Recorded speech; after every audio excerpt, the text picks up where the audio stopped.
Hi, hej. Jag vet inte om det är någon... I start to speak English because usually there are no Swedes here as far as I know of anyway.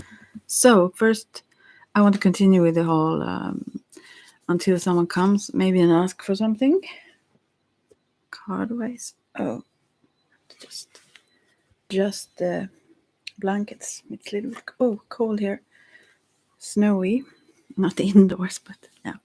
Anyways, so I'm going to try to talk a little bit more about the medicine wheel, just a tiny bit.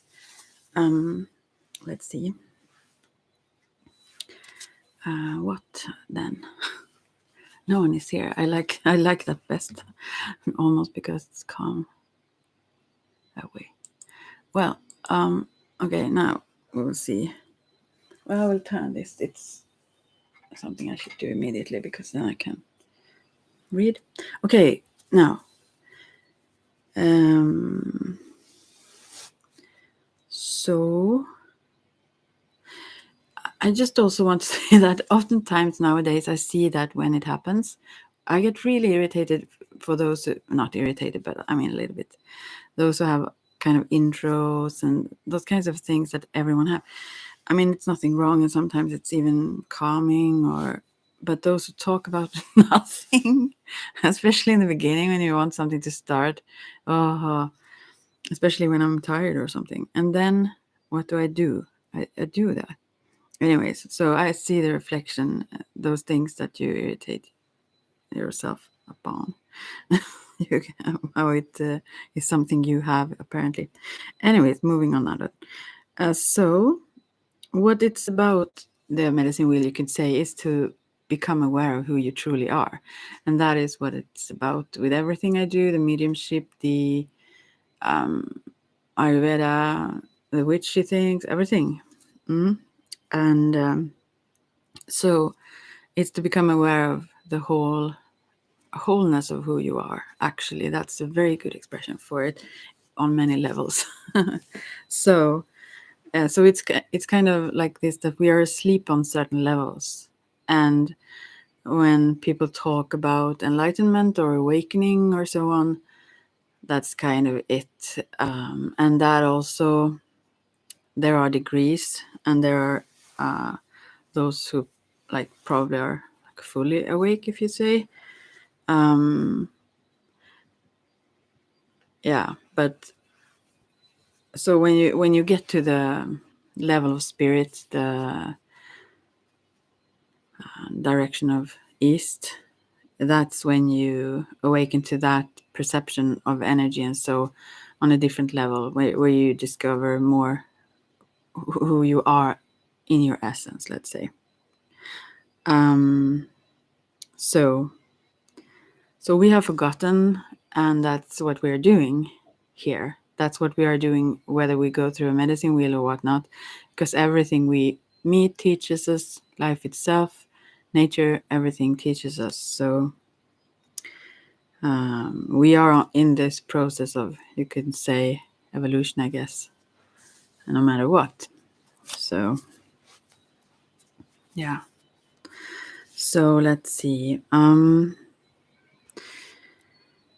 And also there, as I talked about last time, I didn't even mention that this would, I mean, I didn't write it down that this would be about the medicine wheel even, but it will be until someone comes in anyways. We may have some things made certain contracts, which is a special word in itself, meaning it's like con. I mean, anyways, about stuff in the past, if we believe in past lives, even in this life we live right now, and how we can actually choose, how we don't have to be bound by previous things. We can release that, get liberated from that, from, let's say, past, if you can call it karma, or even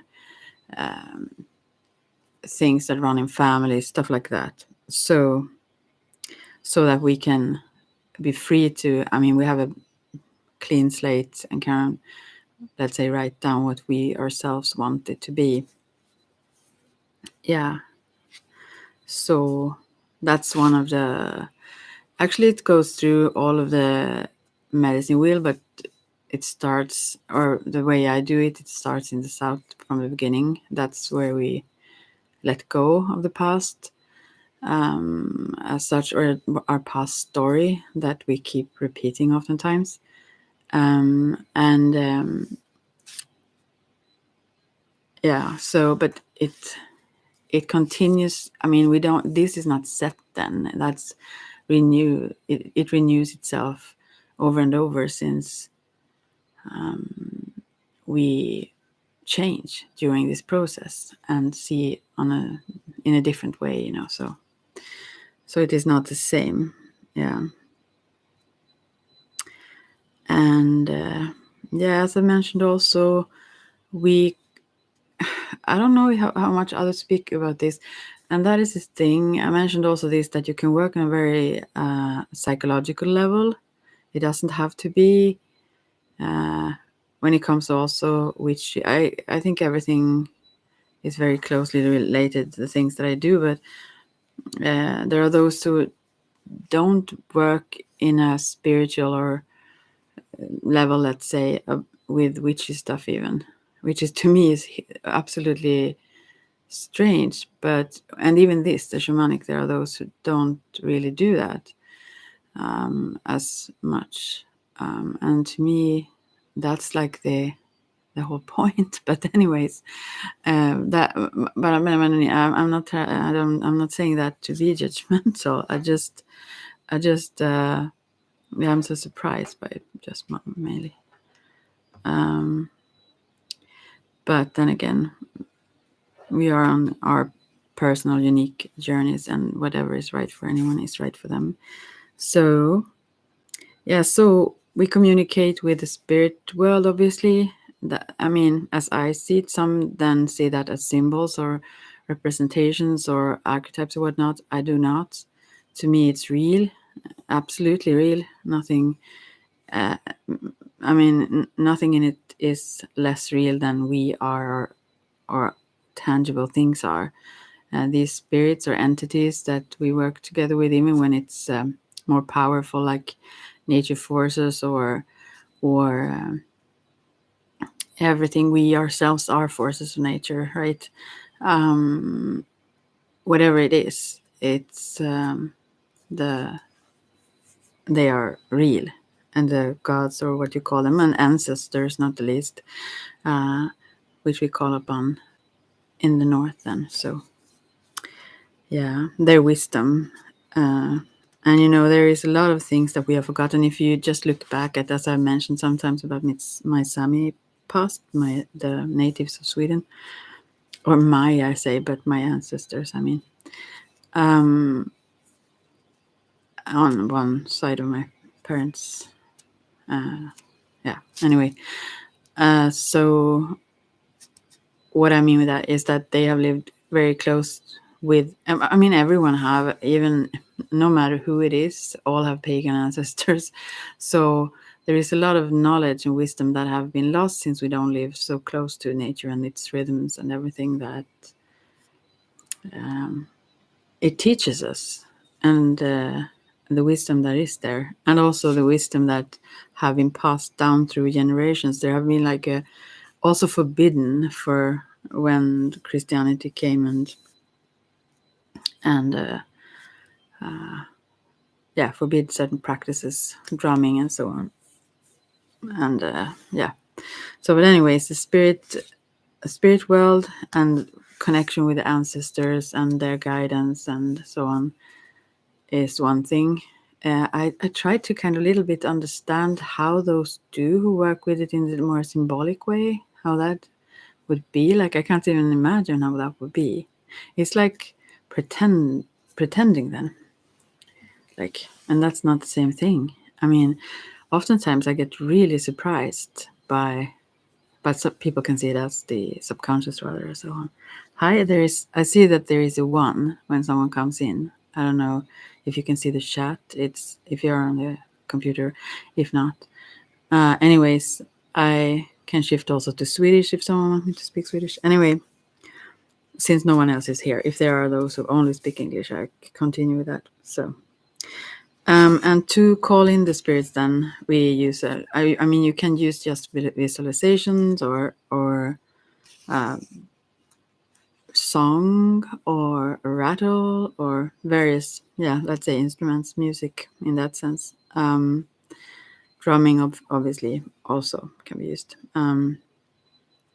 or so-called holy water or something like that. You can also create your own, obviously, or I say obviously. I'm not sure it's obvious for anyone, but so yeah, and there. I don't know if I should even go into that, but there was someone talking about the resonance. I think we resonate with everything we come in contact with, actually. Otherwise, we weren't in contact with it. But it may be something that we don't want to resonate with. And then we need to maybe change direction. But when we make this so-called holy circle or magical circle, it's to create a sphere of where we contain our energy so that it won't be changing so much in a way we don't want to. That's mainly it, rather than keeping something that is bad out. So, and some people experience this easier than others. There are those who haven't even practiced this much. I mean, I have practiced a lot and I've learned a lot, but I also had a lot naturally. But there are those who doesn't seem to have even touched onto it almost, but they are so brilliant at it, and that fascinates me a lot. But I mean, they have done it lifetimes before, I'm sure. So yeah. But one thing that I like with this, I mean, this is to be shared with everyone because it's this particular shamanistic path of Munaki or the medicine wheel, that is a legacy that is everyone's. It's not only from those that it came from the Andes and those people there, or so. Since I won't go into the whole story of that, but it have moved from west to there to be kept, and then they have kept it secret also for now to spread it back to us in the west. So assessed prophecies and so. And yeah, anyways, I won't go into that further. Yeah. So, and when we are at that stage, or whenever we come in contact with it, that's when, or when we are drawn to it, then we are ready for it, I think. But it takes a lot to do it, though. I mean, it's not like very easy. It's I give it for free, this part of what I do, but still it doesn't mean that you're just given. I mean, it's the work. It takes work to change things. So yeah, it's not that like you get a lessons or a sheet of papers where everything is laid out what it is. That's not how it works. So that and I mentioned also, I think I will mention it again, that you can as easily curse, and you can curse even when you don't mean to, actually, when you send targeted negative thoughts. And the fact is that you don't just touch those persons with that intent, let's say, although however focused mindset you have, although if it's more focused, that it's like a stronger ray of energy, obviously, that hits harder, let's say, whether it's for the good or bad. But if you send bad intent, even subconsciously, but then it's more scattered, and so it's worse if you do it consciously, and even worse if you are trained and do it consciously. But what happens is that it affects everyone around you, not only those that you, so to speak, target. the energy, the vibe that you carry, the vibe that you have in your aura, that affects everything around you. So, yeah, and yourself, not the least. You get like a poison sort of that. Yeah. So, but anyways, it's a journey. You're through the medicine wheel, and you gather tools, and you work with feathers. I mean, you in the shamanistic path, you work with a lot of natural objects. Obviously, everything is natural in a way, but from nature. I mean, and let's see. Oh, what happened here? Oh, something like. Sorry, just I see there is a thing that my cat played with that happened to be there. Never mind. Oh, now she comes off even. So, I will just move away a little bit. Yeah. So, and also you can do a lot of work with dancing, but all these techniques and all these variations, they are very similar in every tradition, I think, even the voodoo and so on. When they connect with spirits, that sounds like something very evil, but as I said before, if you can heal, then you can harm equally. It depends on your intent, and usually that also is used even with the dolls and needles, and so it's used to heal. Yeah. So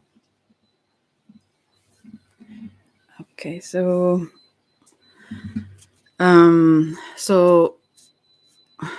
well, so to get yourself into trance, that is something you can easily train yourself to do.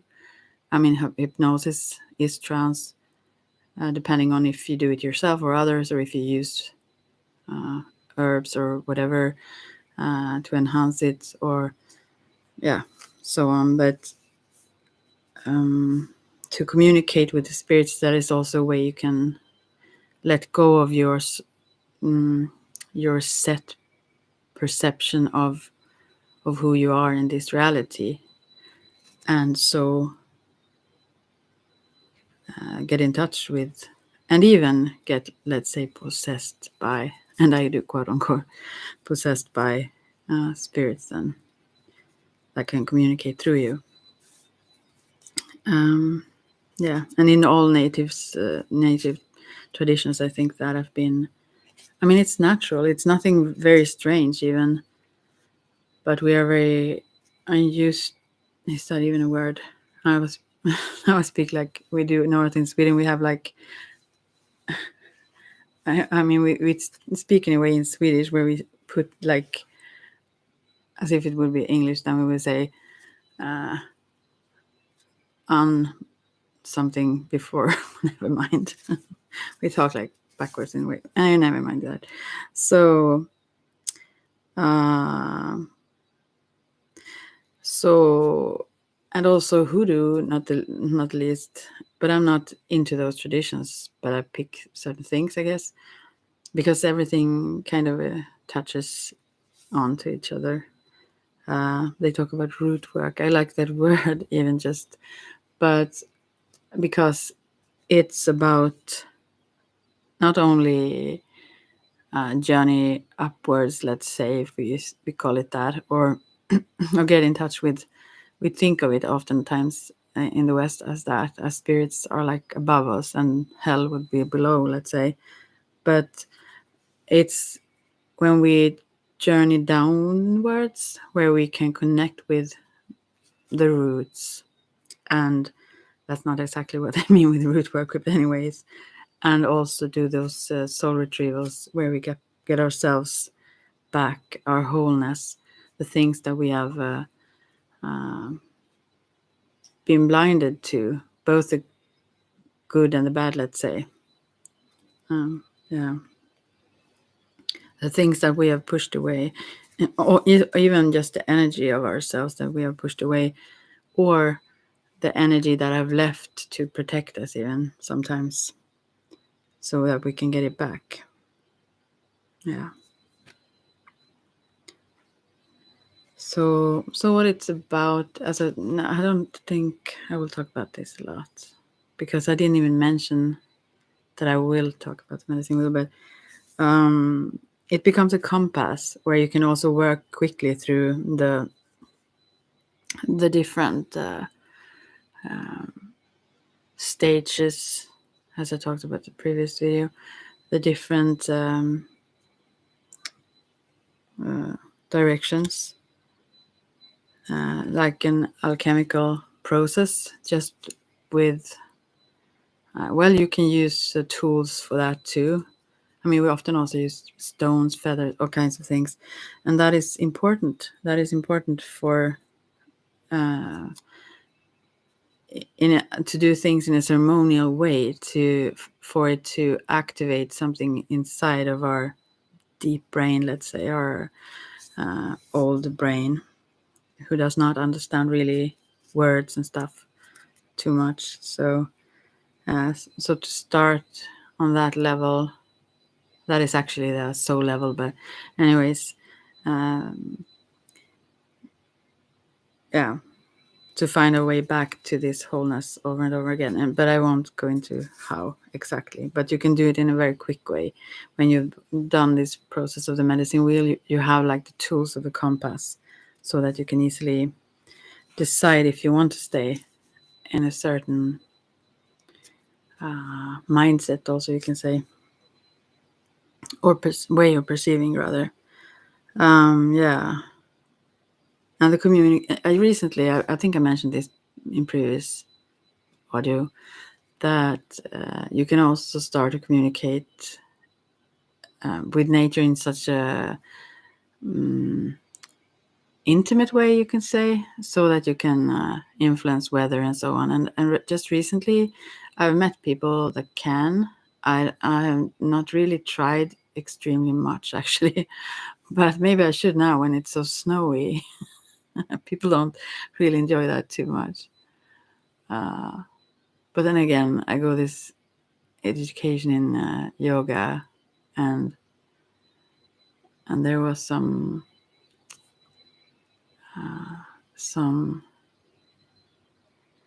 sayings about that if you change the elements, you will have to work through the all layers of that element, like from the beginning in your, I mean, when you get reborn, let's say, and stuff. It sounded very, very weird to me, because I mean, we are all made up of all kinds of elements, so whatever you change, then you should influence all kind of various elements. I don't know, that sounded really strange to me. But anyways, yeah, when you are so in tune with nature and connected with it, then you can really influence everything. And yeah, I'm not so interested in doing that with everything. So, but yeah, I maybe should practice that more. I think also certain capabilities we have, sounding very magical, I think they are natural. We are part of it all, and also we are quite, it doesn't seem like it sometimes, but we are quite highly evolutionized. Is that a word? Well, so anyways, I've seen people do this many times. I mean, especially with the wind, which is very easy. And I think that part I'm not perfect in it. I have my own, I mean, not perfections. I don't have any of those, but professional things that I can do. But there are those who are really, really brilliant at that. So, and yeah, recently I saw about someone who knew that before. I saw that on that person, that they have this ability and so close by, but they don't know it themselves. But I think in the back of their mind, I guess they kind of know it, though. Oftentimes we know, even when it comes to cards and so on, we know before we get the cards, or we recognize what they talk about and so on. So yeah, but these ancient teachings that have been lost or forgotten, rather, as we also have forgotten a lot about ourselves. I don't like really all these stories about, I don't know, Atlantis and Lemuria, or what they're called, and stuff. But the whole idea of it as a myth, let's say, or just a story, is believable, or I can think of it that way also, that we were highly developed, as we also are now in many ways, technology and so on as well. But it was misused. And then it all, I don't know what happened really. I'm not too involved in those stories, but I mean, it's easy to do also. The more power, let's say, you have, the more connected, I guess, you need to be to not cause harm to yourself, because you're it, let's say. But anyways, these ancient teachings then, or teachings, that's maybe a good word for it. They were brought back to us now. Actually, maybe I should say a little bit about that. In the 50s, these conquistadors came to Peru then, and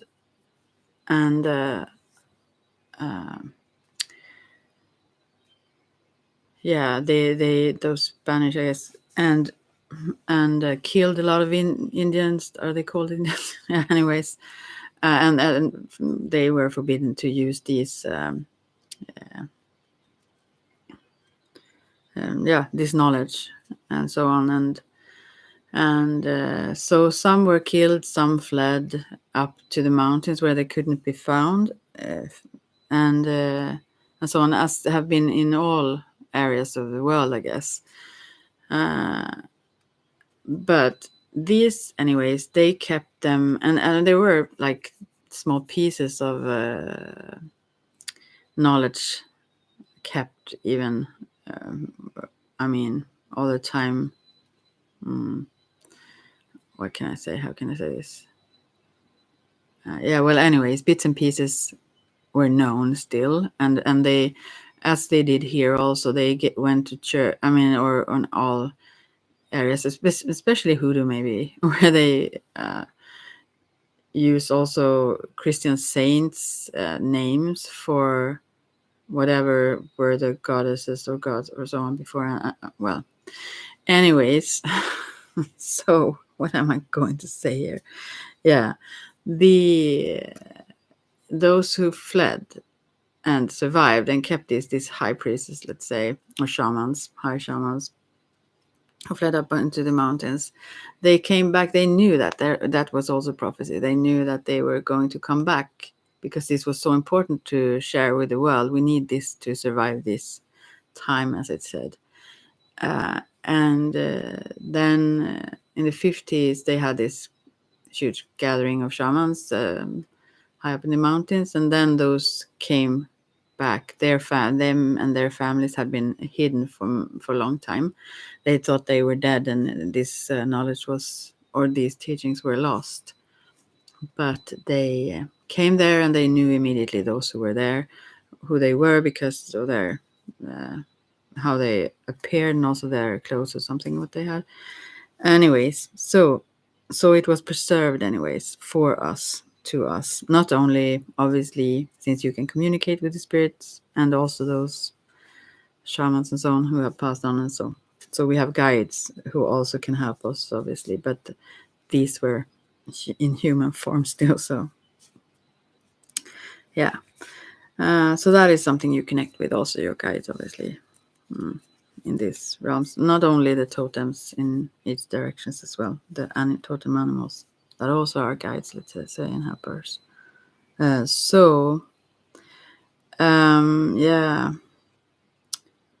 what else? It's also very much about seeing through illusions, your own illusions, very much so, but also in the world there is a lot going on. Many games are played, and we are fed a lot of lies, and many, I mean, people are waking up on so many levels, but there is a lot of things that we, as a pack of sheep, but as a whole, don't see through. We still keep those, let's say, glasses on and listen to what, yeah, anyways. And that in itself can be a shocking experience, actually, to start to question, or not even question, but start to see through the storyline and see that, wow, maybe this is absolutely upside down here. Yeah, and I think I talked about several of the totem animals last time. The hummingbird is the, as they say, then representation, but the totem of the north, which then represents, or is also the soul. And actually today, when I was doing some card readings for someone, that was a lot about that, about this hummingbird who seemed to not be able to. It's a tiny bird, but every year it journeys from South to North America and back, and lives on this pure nectar from the flowers, and it shouldn't be able to do that. It's so tiny, but it does. And also how they can stand still in the air while they are actually just while they exist, but also when they eat this nectar. But how it represents also the soul have to do with this, to just seek these the best of the best, let's say, not best as in champion, but like to nourish yourself with the good stuff, the really, really, really good stuff, as well as believe in the capacity to do seemingly impossible things. I mean, we often keep our visions so small when we can actually do anything. Yeah. So our soul knows that. So the more we get in touch with these different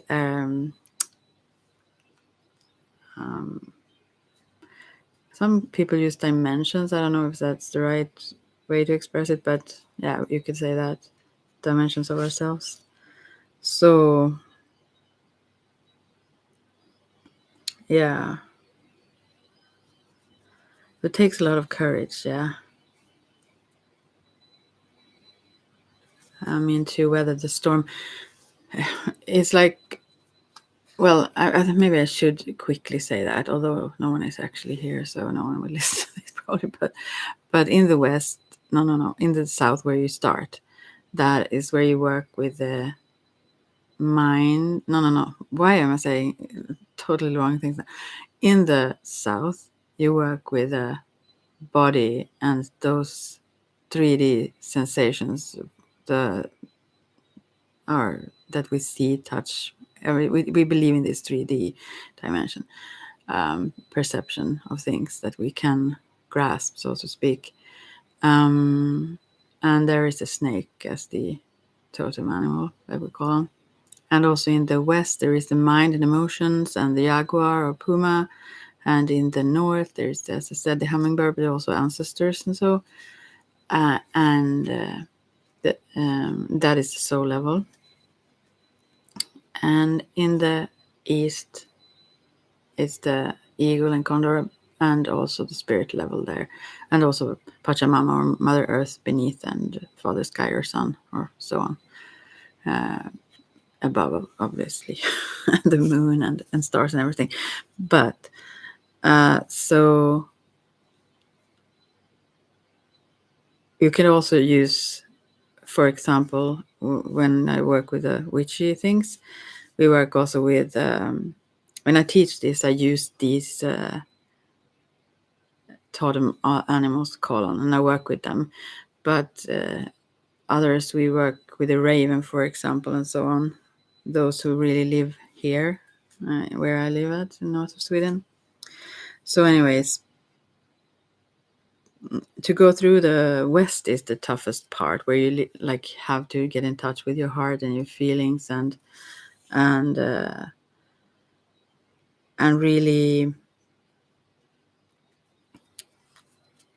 not hide away. That is the toughest part, actually. And it takes some time, and it needs to take some time. And that's a good thing. I mean, there is no rush anywhere. But yeah, I mean, the thing is, the courage to do so comes along with the process. It's nothing. I mean, those I've done this with and do this with still, and myself as well. Uh, I can't like jump ahead of the process. That doesn't really work, because then I will get blocked, or I wouldn't have raised both the awareness but also the courage enough to even see the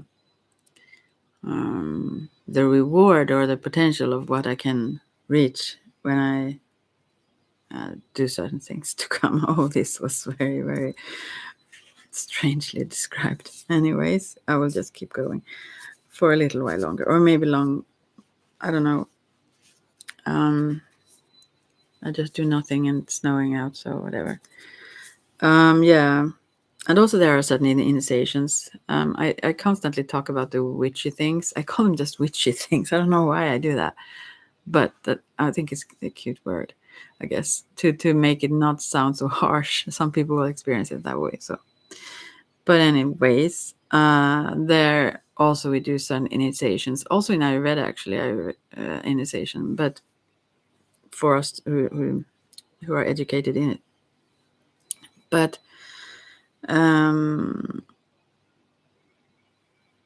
yeah, what that is that you move from one state of being, you could say, to another one. Let's say, for example, in there are certain, you could call them initiations. Let's say if you get married, if a certain steps you take where things are changed from something to something else, and each of these spiritual initiations, where there are certain degrees, let's say in witchcraft, and there are 10, I guess you could say, initiations in this medicine wheel of monarchy, which you can also do without doing the whole medicine wheeling work. You can just have the initiations, which is like energy. How can you say? You pass on this. I can't find the English word. Yeah, but you pass on the energetic knowledge. Yeah. Anyway, that's what you do with the initiation from the past to them. So it helps. It changes you energetically, and it's really good also. But you can do that without doing the so-called work with the medicine wheel. Then you're just receiving it, but it still changes things. Yeah. What else? So, but when you get acquainted with not walking in between the world like some sort of zombie, but rather be very fully aware or present in the now, and also be able to pass through the veil and go into the spirit realm and work there and influence things there and communicate and so on and heal. That is something that comes. I mean, we all do that also, actually, but not all do that consciously. So, anyways, gosh, I should just stop. I talk so strangely, but anyways, so Yeah, that is also very easy when you talk about this with people who have not done this a lot, as I've. Then it sounds very, very odd, I guess, yes, to people, but also as if it would be so complicated, which it's not. It's very, very easy. Uh, but maybe it takes a little bit of training still to just um,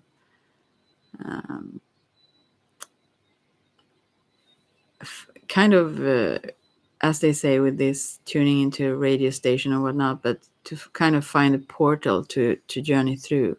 It's sort of a, I don't know how to explain it, but it's very easy when you have learned how to do it. Then you just uh, then you just know, as you know, when you have learned to ride a bike.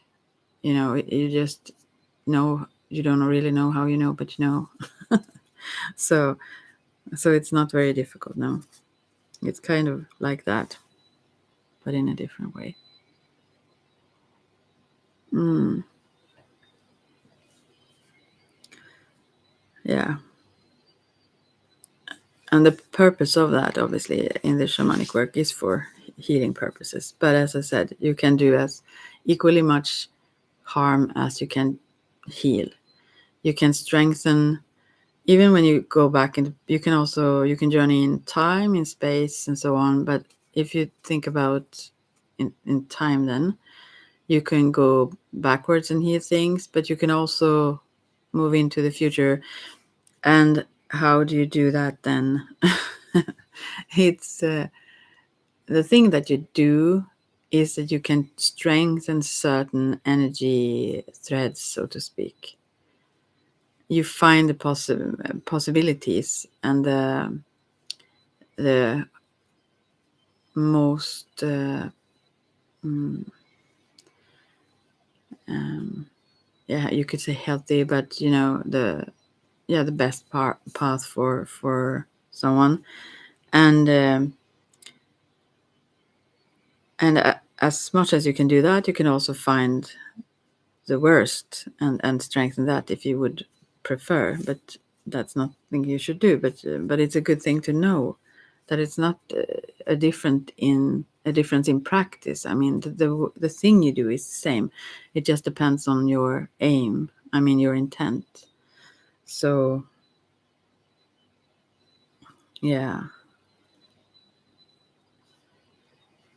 So and also in the mediumship work that I do, it's about healing, connecting with the spirits, and the healing that gives both to the spirit realm and to the ones living here. Yeah, it's all about healing. God, this got so heavy now.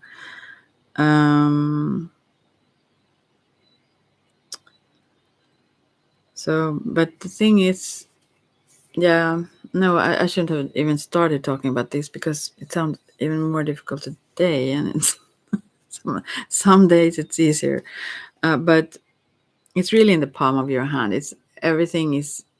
We have so much power, and some, as I also mentioned, I mentioned it again, that in the South it's also seen as described as, if you see God or the divine or the whatever you call it as something outside of you. In the West, you see it as something within you, or you start to see it that way. And in the North, it's something that works through you. And in the East, you see it as you. And so many people talk about cooperation and let's say the universe is your partner and so on. And that is a way to speak. That is a way to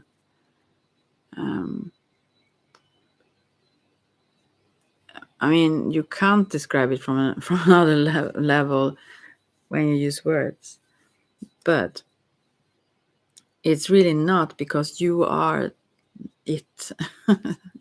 When we went on that level, we are it all. So not even we. It's just one. So, and to understand that, wow, then, yeah, I mean, on the soul level, as fun also, it's very fun to work on that level where you work as the spirit or divine God, whatever you call it, as that works through you. And that is when you cooperate, or when you work with the universe as a partner, you could say, or with everything, with the rain or snow or whatnot. But there is another level also. Yeah. Actually, I won't go on with that anymore.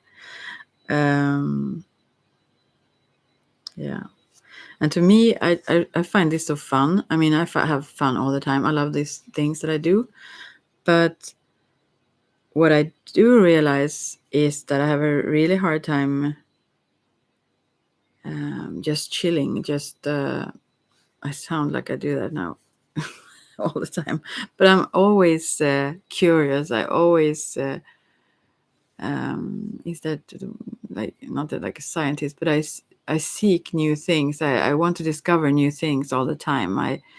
I'm constantly doing that.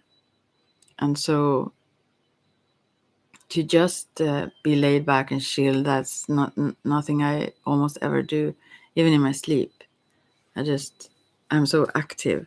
And I also journey a lot in my sleep as well. So it's very important in the north also, with this hummingbird and being still, to find that space. And that is very good for me to do yoga, for example.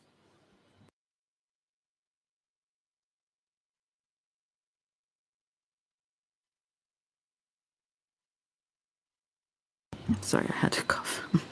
Should have said that before. Yeah. So anyway, to find that one, that is kind of tough. I really love to meditate. I love to be in stillness. Love to do those things. But I'm so curious and so like intense and all kinds of things. So to actually do it takes a whole lot of practice for someone like me. And that was the most surprising thing for me when I first went through this medicine wheel. Although not always, but I've meditated for very, very long time back with various methods and so on. And it wasn't before I did this medicine wheel that I discovered how difficult it is for me to just not even meditate. That is one thing, but that is kind of a very purposeful and very, in a way, it's active too, because you're kind of doing something in a, quote unquote, while just being laid back and unwind like that's something I almost never do. So I have to force myself to do that. And that is very important to integrate things, not the least. So I love to train myself as a yoga, not myself, I have someone teach me, but as a yoga teacher as well, because I really, really need that so much, and it's perfect timing for it now. To also to be grounded, to not be too much up in the air, which is also something I've been way too much anyway. So, well, I could go on and on, which I seem to be doing, but the shaman's path is it cannot really be described, because also it's very individualist. No, not individualistic, but it's individual. It's unique for each person. And it's an experiential path. It's not no one that tells you that this is the truth and so on. And it's something you find. Meanwhile, you do it. And also it's never really figured out. It's never fully done. And that is how we like it. That is the good thing. I mean, if all things were fully explained and everything, how fun would it be? I mean, the mystery of it will always be there, but we discover more and more still. Yeah, I guess scientists actually feel similarly. I guess so, but in a different way, but still. Because there is always way more to discover, you know. So, and also, as I said, also this expression of Mother Earth and Father Sun. I mean, there are no concepts that someone tells anyone to have or that they need to have. But to me, it was very, very fascinating when Pachamama actually took over my body, Mother Earth, that she is really a being, an energetic being that you can communicate with, not like a vague sort of, or something like dead, obviously not, like she flourishes, but that she's also consciousness, that she can communicate with us, which is that that really changed things for me. And I had before then I had for a long time practiced things where I saw this earth and all the living things as spiritual, you could say, that everything have spirit in it, or soul, you could also maybe say. Anyways, yeah, but that really changed things yeah, when I discovered that. I don't have that similar exact connection with the sun.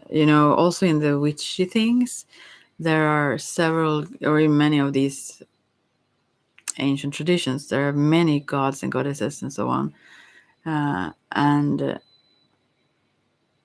also ancestral spirits and nature spirits and so on that we work with. But to me, it's more of the earthy things like the horned god and so on, that canons that have been easier to connect with as this living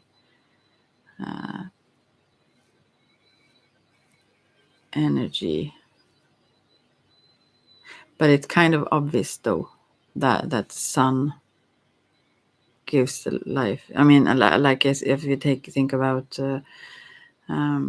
when someone gets pregnant or whatever, how the sun makes the earth flourish. That's kind of clear, and us, not the least, and all the things we eat and everything. Yeah. I don't make much sense. I know. Oh, there is someone here. Interrupt me, please. No, but yeah. So, and the sun also is obviously a star. My name is also Star, but that also talks about possibilities and guidance, not the least. But I mean, what we see also, what we meet or experience in nature. Oh, maybe someone else said something here. That is no, that is like. Oh, I'm so slow. I should have been drinking coffee or something before. It's oh, now it starts to make strange sounds also. It's not like random. It is communication. I've talked to several people who are not in this, who have not walked this path, or maybe they have an interest. Many actually have an interest, but they still haven't done certain processes which open up themselves to the energy of who they are and everything like that. And I need to cough a little bit again.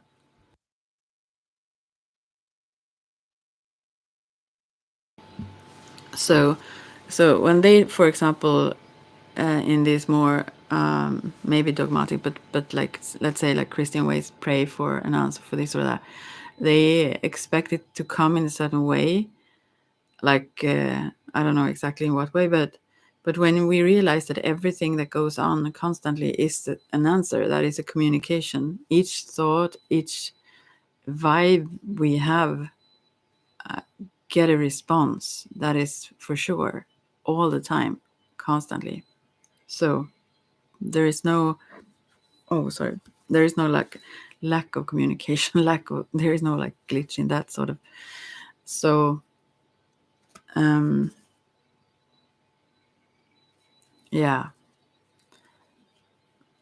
And that's really fun also. It's sometimes it's, I mean, I've experienced this myself obviously, and discover new things and so on, but it's very fun to see others discover it. That's like one of the most fun things, and the surprise of it all when they realize that this is actually happening, that this bird whatever, or these things does not show up just randomly. It have something to say. It's not like you should go around being all symbolic about everything, because that seems very mad, and also you you kind of drift off a whole lot. But I mean, yeah, it's way cooler now. It's way more marvelous. Everything is way more marvelous than most people are aware of, and that is something that if everyone knew, they would want to wake up to that, but they don't still. So the limits of whatever their limits are, if it's like in the south with a 3D totally physical, just, or if it's with a mental or emotional, some people are totally turned off. That they're also, they're like automatic, constantly, like just mechanical, you could say. Or obviously you can be cut off emotionally, but also like thought process are just they are just put into someone. They are just brainwashed into someone. They've learned how to think, how to want, how to everything. And we all have certain parts of that. I'm not saying I'm not, but but when I started to realize the change, when I started to realize that, wow, these things that I've always thought, or thought I thought, if you understand. Oh, listen to Eckhart Tolle instead. He says it so well. But anyways, then when I got that wow, this is not, this is really totally upside down. Um, then it was like shocking to me. It still is a little bit. No, it's not shocking still, but it was like really a conflict that was difficult to begin with, to realize how much of what I thought was my opinions and my choices, and I was also very, very eager in defending them, and so on. I was absolutely certain I was right.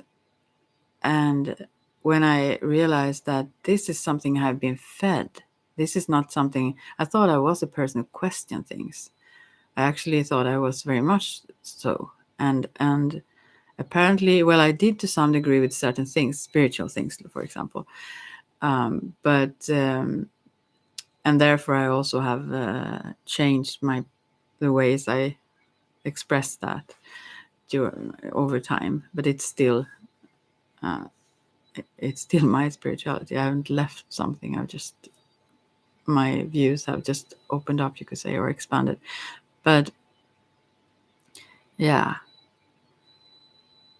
yeah, wherever I wanted to go with that. But yeah, I'll just keep going. Yeah, but if everyone knew, they would want to discover it. That's for sure. I'm not saying that this is the path that would be for them, because life itself teaches us and shows us everything we need. But everything we meet does so. Yeah. And I think I was going to say that, but I forgot in mid of sentence, that, for example, witchcraft is not a missionary path, and this isn't either. I don't think, but it's everyone's legacy still. So this shamanic path. So if anyone, I'm not saying that practicing shaman as being a shaman is everyone's path, but these teachings and how everyone can work with certain parts of it, that is for everyone. Anyway, so yeah. And also, actually, there is a misconception about that. Oh, how long should I go on? I can go on for all eternity. I don't think I will have this up for long. If not, people come in and ask questions. But anyway, yeah. Well, you have seen the Matrix. Everything is actually in a way divine, you could say. But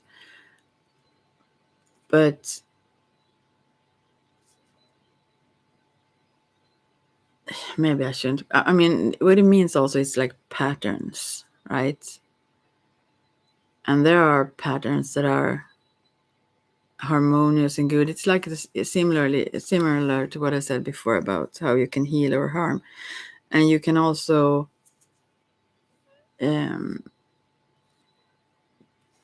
you shouldn't be limited by certain patterns, or not question them, or not go beyond them. But at the same time, I mean, become aware of what patterns that are healing or harmonizing and what's not. That's a good thing. For example, this would be a good thing to stop talking here now, I guess. But yeah. Anyways, yeah, I will just not talk about that. Yeah. But it's yeah, it's a fascinating. I wish I could. I wish it was possible even to explain it with words, this path, and how you can start to discover your own face, so to speak, in Zen terms. How you can start to discover your different layers of being, and actually knowing deeper who you truly are. That's such a fascinating journey, and fun, and also, yeah, I can't even know, there are no words for it, but yeah. And this the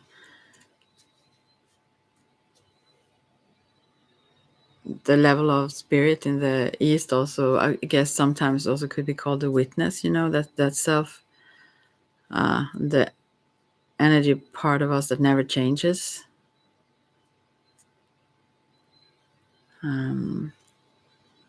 But at the same time, it's the essence. That's who we truly are. The other the other things are like creations from that part of us. You could say. I always add, you could say. Yeah. So, and also, I mentioned this many times, but William Blake said, eternity is in love with the creatures of time, or something like that. And I think that's so beautiful when people talk about killing the ego or stuff like that. I think when we are on those stages where pain is more more common, when we haven't learned to transmute or transform it, we should also care for that as much as we would for a little child, even if it's ourselves sometimes, who would be sad or whatever. I mean, it's nothing to judge those more limited perceptions that we or others have. But I mean, it's easy to say when we meet someone that are, or even when it's ourselves, we can get mad at ourselves for being like that. So, yeah. Well, it seems like I feel like I should talk about everything, exactly everything now, but I can't, obviously. But there are also many other tools that you can use, where you, for example, can cut on energy threads and so on that are not healthy for you.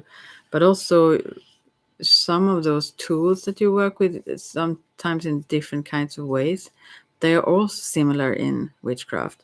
So there are so many To me, it's not the same, but it's very, very, very alike. Yeah. Did I even get there? I'm too tired to talk even about this, I guess. But to get into this deep quietness and stillness is also, as I maybe said, that this hummingbird represent. It can still be active but have that stillness inside. And if you have practiced meditation, you know, but if you haven't, that is also another thing that is very difficult to describe. When you come into that state where you just feel like you can sit there in that stillness forever. I don't know if you have ever experienced that, but that's such a awesome place to be, where there are no thoughts, you just exist. And it's just so fantastic. It's like, yeah, it's bliss, it's happiness in a sense, but it's just being, and there are no thoughts. The relaxation of even having, having that experience is very different from everything else, because you always think. But then when that also quiets down and you just exist, but not like, I guess maybe that is what they also call emptiness in a positive way, let's say. It's full of everything. That's what you are. Maybe it's also close to not nirvana, but um, what they call, what do they call, samadhi? Yeah. And that is also very easily accessible, but you can't reach it. You can't grab for it. You can't like strive for it. You can only like invite it by preparation. You can do certain preparations, like slow down, do breathing techniques, maybe whatever it is that you need to reach those things. Even mantras have been efficient to me, but I guess just breathing have been closer to the still part, where you do nothing else really, and then you suddenly kind of reach the state where everything is just calm in a very, very happy way. Or how can I explain? And to be there is to not ever want to, you don't want to make a ripple, you don't want to, because when you do, you can reach it again, but when you do, the thoughts, all these things starts again. And I obviously we love that. I love that because, as I said, I'm very inspired and active all the time. So I kind of force myself to silence. And sometimes, even if I do certain practices every day, I don't reach that every day where I feel that kind of stillness. But I know it's very close by, but it's nothing I can uh, with willpower uh, access, so to speak. Yeah. And also, I'm very curious. So I was going to some other yoga class. There was this even slower yoga than I do. It's Medi yoga. It was really awesome, actually, the way they were, the breathing techniques and the things they did. I loved it so much. But the thing is, being also open as I am in that sense, being able to read energy as much as I do and so on. So I'm too curious. I was sitting there where I could have just been doing what I should have been doing and focusing on me. Instead, I started to tune in. I was so curious about the other ones in the class there, in a way. I don't know why. I usually am not. But but, but since I was just sitting in this quiet, relaxed, whatever we did, sort of meditation or something, I started to pick up all kinds of things about the other people in the room, all kinds of information. I didn't like seek it, I didn't search for it, but just by being there and being present and still made me like open for it. I could have, I'm sure I could have focused sort of away from it or not. But since I like to be open also, so it was like a little bit. It is similar to when I sleep. I am very very active when I sleep, in that sense, and to get many messages and see many things that are going to happen or stuff like that when I sleep. Yeah, I mean in dreams, but or visions also. But yeah, anyways, this deep quiet state, that is something entirely else, which also the hummingbird represents, and the connection to the soul, that level, and that's so healing. Also, not least, just to slow down, even to do things when you I mean when you do things like whatever, cleaning, whatever you do, if you do them slowly, that is very very healing for your system. It's almost like tai chi or something like that. They have measured this. I don't know exactly the science, but I know they have seen how it heals the system, and that deep kind of meditation. I mean, all kinds of, as I mentioned about my blood pressure and everything. Who I It went down with just breathing techniques with yoga. I guess there is someone coming in and going out and coming in and going out. Maybe they don't know that I will pick cards if they ask. They maybe don't see the chat. I don't know. So what you do also as a shaman, you track things. But that is also what you do. I mean, the thing with that is that um it's just about focus, actually. You Yeah, when I do I will do a mediumship reading, maybe not tonight, but tomorrow. And sometimes I'm tuning the day before, because then I also pick up during the night. So things, info and so. But where I am even more relaxed than when I sit in trance, like. But what you do actually when you track for something is that you concentrate on it. You focus on what you want, your intent. That is what you actually are doing in all journeying and everything. You have a certain intent, and your consciousness follow that intent, so to speak. Yeah. And I also mentioned before about this whole thing about lightning, how I was always fascinated by that, and how the lightning came up through the phone that I was talking in. I just like a year ago or something. I have not known that for long, actually, but that was had part of my shamanic initiation. I have had several confirmations of that, but I had no clue that was part of it, actually. But I knew that I stopped chasing it. It was too close. It didn't hit me, but it was very, very close by enough. I thought I got the message afterwards, at least now, what it was. But I always kind of wanted to be hit. No, no, not hit by it, but I wanted to be as close as possible.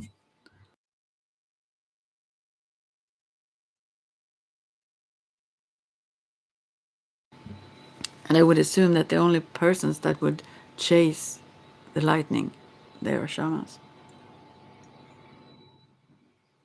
And I did it as a child even. I really don't think, and it's even more strange to do it as an adult, I guess, but I did it even in rain. So I was out running in the streets to come close to the lightning. But I mean, and that was the few times I was running also. That and the ice cream truck. I've been running after it.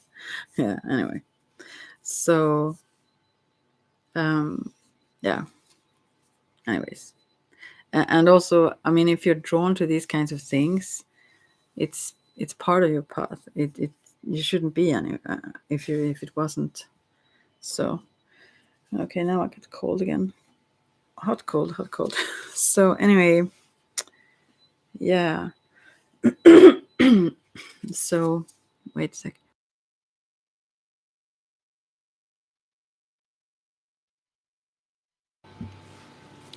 Yeah. So at the shamanic, that is the north path. the soul journey.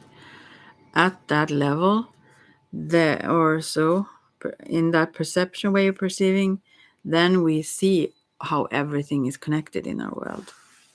I mean, how we are part of everything, and everything is part of us. So, so the I mean, it becomes very natural to want to take care of everything as a mother, sort of, and that is also what a shaman does. Oh, sorry, as I've seen it always before I came across this particular path, I always found myself feeling as a mother to all things. I can't say always, but since I was quite young, I had that sensation. I didn't maybe express it too much often, but even those who were way older or anything, all kinds of animals, all kinds of things, I just felt that this is my purpose to take care of them or care for them. Yeah, and as the world is more huge than a little tribe now, you can't really constantly be there for everyone. And luckily, there are so many doing all these kinds of work. So that's a good thing. Yeah. And also the trickster spirits, those really have messages to us as well. There are those who are a little bit tricksters, as there are people as well, and spirits, other kinds of spirits as well. But yeah, they are also healers in their ways. Yeah. Yeah, but then I will just have to stop soon. I just wanted to say, I don't know, but that but the medicine wheel is an opportunity to start to see more. I mean, to kind of grow wings, to understand who you truly are, to understand that you aren't, let's say, in a butterfly metaphor, you aren't that. Even what are they called when they crawl before they become a butterfly? Anyways, you know what I mean. And also, when you start to know that you can perceive through your chakras with your energy, everything like that sounds probably strange and also maybe difficult, but it's so easy. It's so easy. And the hard part is to let go of the limitations that we have in our minds, that the preset uh, structure, you could say, or the preset matrix that we cling to, that we think are that's reality, that is what makes life solid, that's what and some people even may be afraid to lose their minds, but we have already lost it. There's no question about it. Look around. So, and that's why we need to come back to that connectedness. We need to understand how everything is part of us, to harm ourselves less. Also, the environment we live in and everything, and our children, and so on, if we have those. But they are all ours. So, yeah.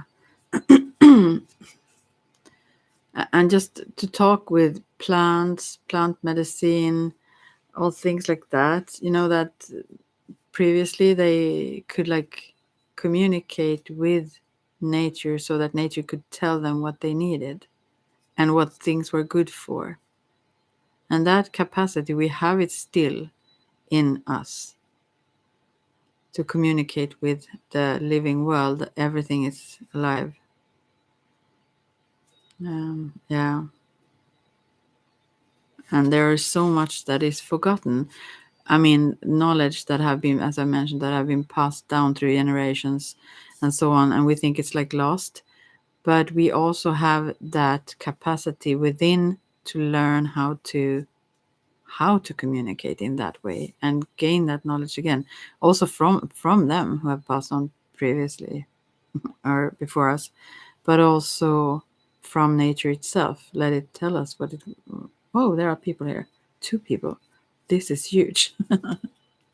If anyone wants me to pick a card, as I mentioned there, that I do, or ask here someone, hi there, how are you doing? And then I was going to talk about the serpent. No, do you know about? Hi, waves. Are you drunk? No, I'm not. I'm just kidding. Are you familiar with the medicine wheel?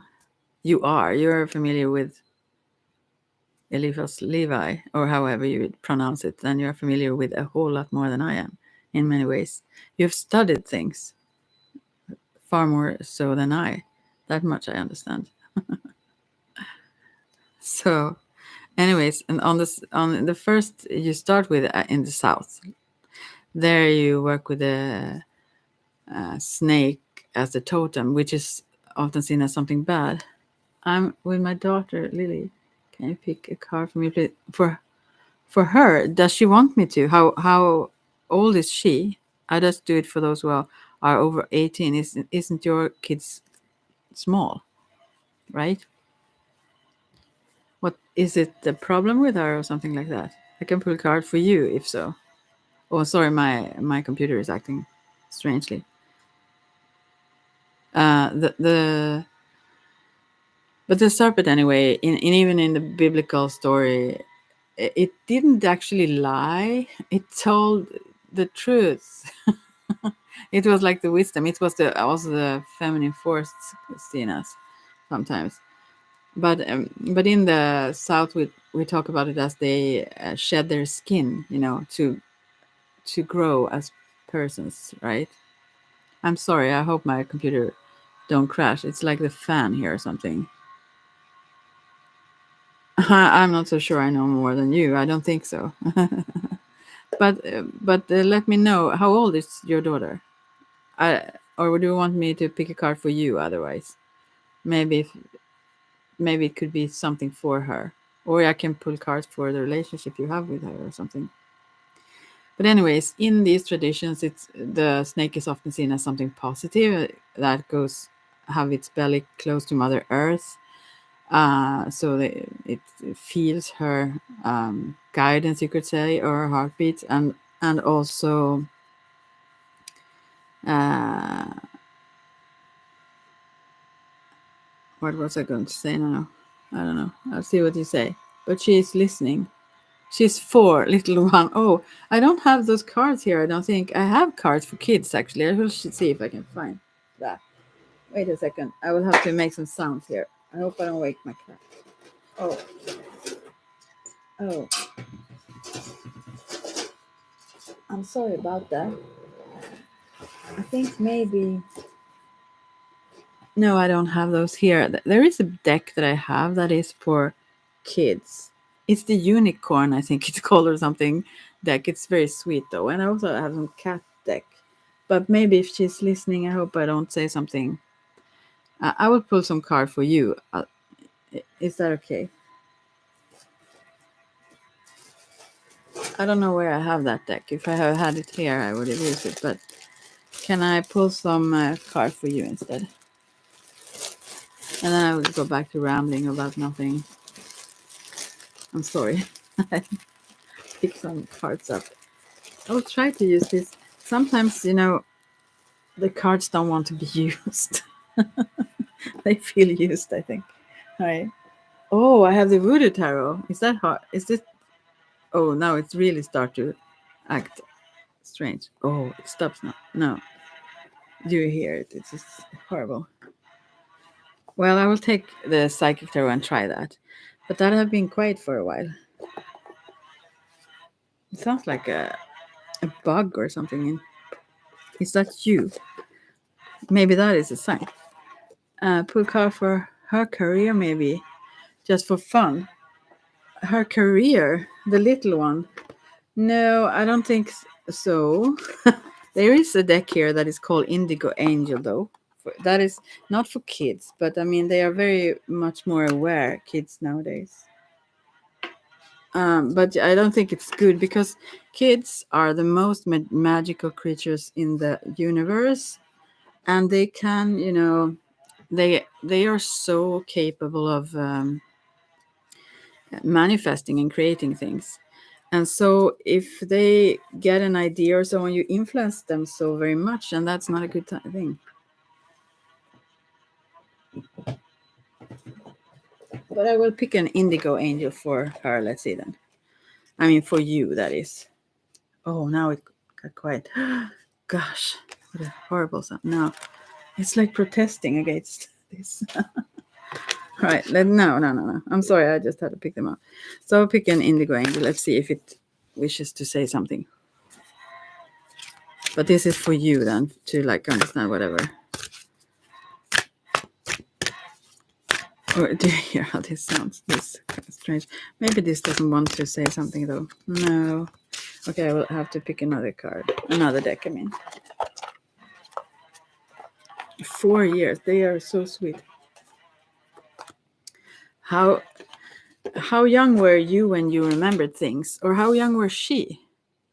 Was she, you say? Because they maybe remember more now. I remember since I was very, very little. I mean, super tiny.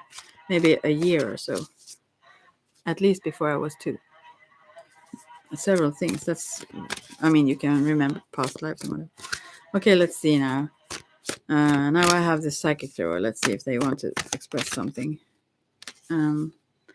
Blossom and new vitality, which actually was reversed, but it doesn't matter. This is like one Ace of Wands, that is. But Blossom, I think maybe she's like a blossom then. This is also the Judgment card, but what is this?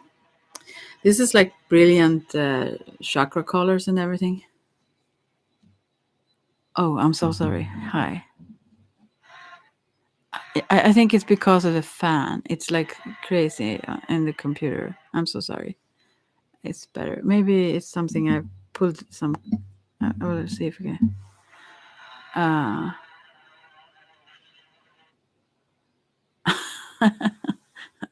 Is it me or is it you? Anyway, so the cards I got here was Blossom and New Vitality. So I guess without interpreting it further, also as I talked about the sun giving nourishment to the creation and blah blah stuff. I don't know what I was talking about. Oh, this.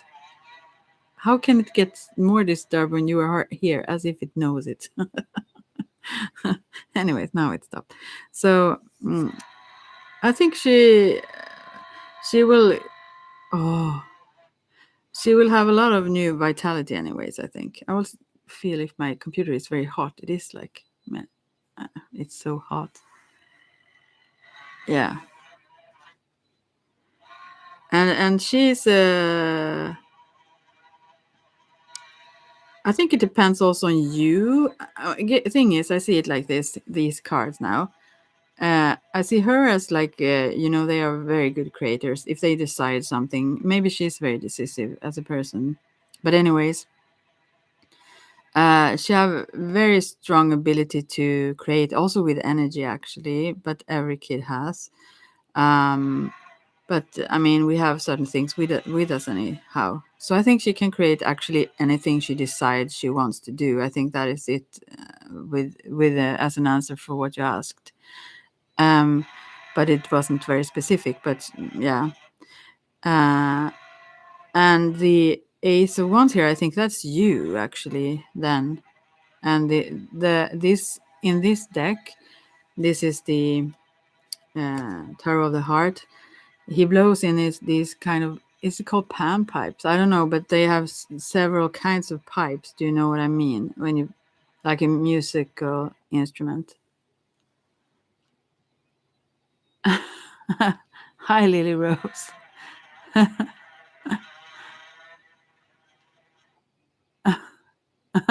So sweet. Anyway, so yeah. So I think it depends on what you strengthen also, because he can there are like those chakra colors that comes out of those pipes in this little instrument, if you say. So it depends on where you blow, because this man holding that is like blowing into different uh, tunes, let's say, of this pipe.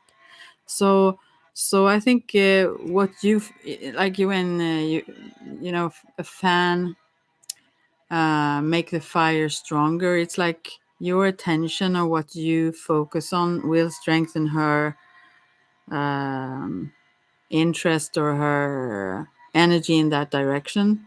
So it pretty much you can influence this a whole lot, and I think you do in a very good way, in a very creative and clear way. I think you encourage all kinds of uh, all of these colors. I don't think you try to limit her. I think you try to encourage her to develop her whole potential, really. So that's good. Let's see now, what do you say? I can remember stuff from about 5, maybe. Oh, yeah, that is kind of more common, I think. But to me, that's like. But then again, maybe I didn't have too much to think about after that. I don't know, because can you ask Lily Rose if she isn't that like Johnny Depp's kid's name? I'm sorry, but isn't it? I think I've heard it somewhere. Hmm. Anyways, but maybe it's the common name in English. If she remembers when she first remembers and what she remembered then, maybe she will talk about previous lives then. But anyways, yeah. So it seems brilliant. She is a creatrix. She is a creator. She can create anything she wants, and she will form. She will mold her world into what she wants to create with it. I mean, in it. Yeah. So she knows how to do that with energy, her naturally, like. But I think the cards showed that if you more so encourage one direction or so on, she will become influenced, obviously, of that. So I mean, this is not too fun to listen to for a 4-year-old, or not for any age, I guess. Actually, maybe she could do. Where is her brother? No, you have 2 daughters. Where is the other? Or how old was that one? I don't remember. Can I continue with the medicine wheel? Is that too tough for a 4-year-old? The teachings. Ask her what Lily Rose, what animals do you like?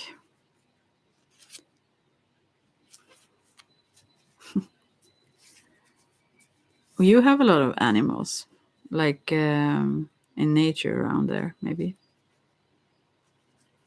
Or so. Maybe cut up off, I don't know. But anyways, as I said, you can also work with various animals that you have here around in like in nature. Or you can also work with like unicorns or animals that aren't really so common. Yeah. One thing I did with the little nephew I have was we were dancing our inner light. I guess it was last week or something. It was really fun, though. Kids know these things, so probably she knows how to dance that. That's like our soul light, who we are. Yeah. And I mean, so much is natural to them that are strange to us, because we have forgotten how to see energy and all kinds of things. They just do, you know. Oh, this is bad. I need to get a new computer. Could you maybe send me one? Are you rich? Do you have an extra laptop or something pre-programmed with everything? No. Anyways, And yeah, so but that's the reason I don't want to really. But they are open. You can interpret cards in all kinds of ways, but I don't want to influence people too much. I mean, if you are more than 18, I think that you are able to um, discern a whole lot yourself and dismiss and take it with a grain of salt and all kinds of things. Children may not, or even younger people. So, so I wouldn't want to influence too much because that state of mind the kids have, that's brilliant as it is. So, yeah. What do you remember from when you were 5? Can I ask you if you want to share?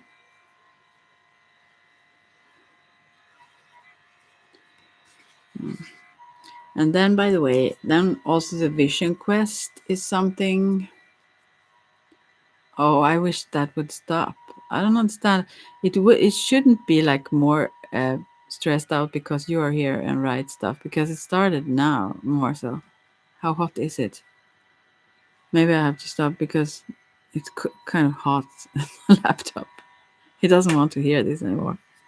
Ah, I will continue. It will work as long as it works, and then stop for good. Then we will have a break until it starts again, or until I buy a new one or whatever. Maybe I could. Do you think they can fix a fan on the computer? I mean, if I go to a computer fixer, so to speak, now those who, whatever you do, then maybe this will work better again. Yeah. Well, anyways, Vision Quest. I guess from the beginning when I got in touch with you, or in that time frame, I guess, yeah, where it more was more intense though, you know, here or on other channel. Then, well, I've been through certain things, but that was, I guess, that was a heavy vision quest, and I had asked for it, and I'm very very careful with that nowadays. But it's a very good thing. You learn and you grow, and so on a lot. But wow, every time since then I have done a few vision quests after that, and I don't just only need that intent, and I mean intent. I almost said intense. Um, and it's like those tower moments.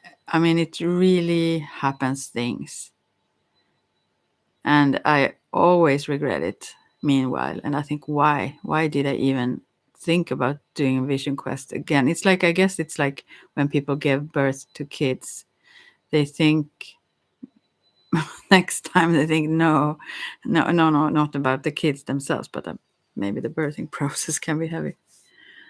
I have a picture of me when I was 5 at school, dressed like a little Viking.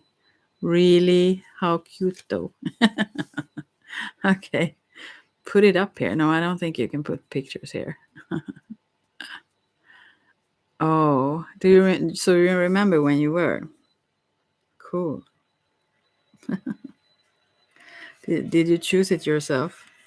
Obviously, you probably did. Or, anyways,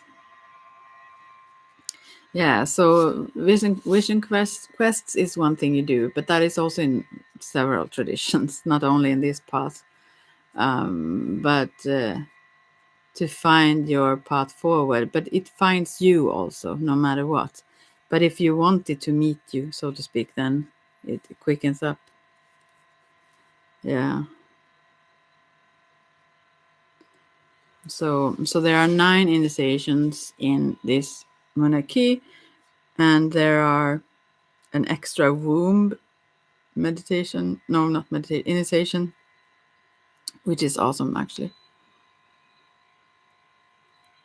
She loves a giraffe. Wow, beautiful.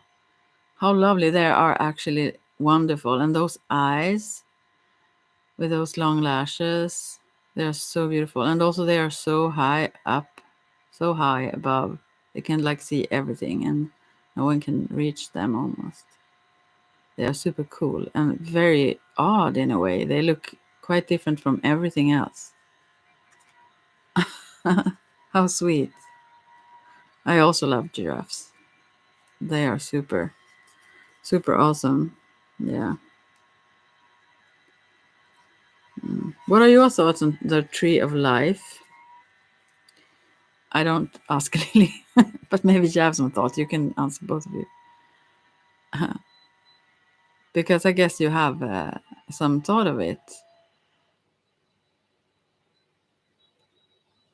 Maybe. We went to the zoo and fed the giraffes. She loved it.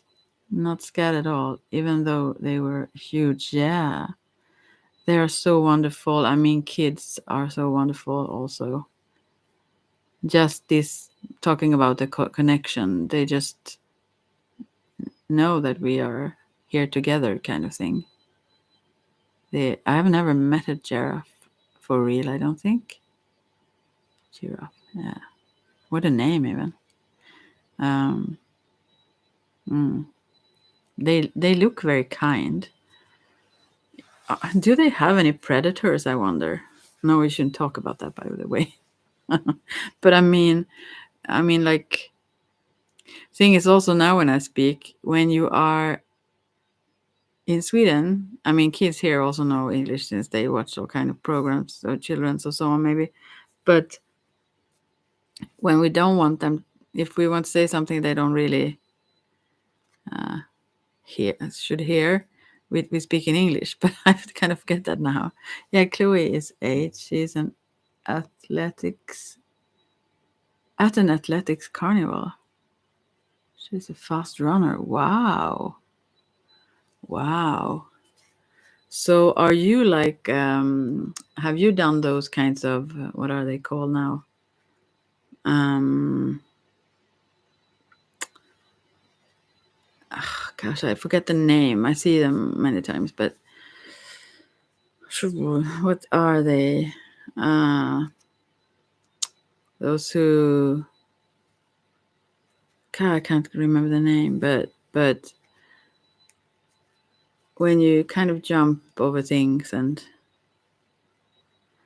I mean, in street environment, this is. I read about quite recently about those old ladies variant of this, where you can't balance on the the the sidewalks. I don't know.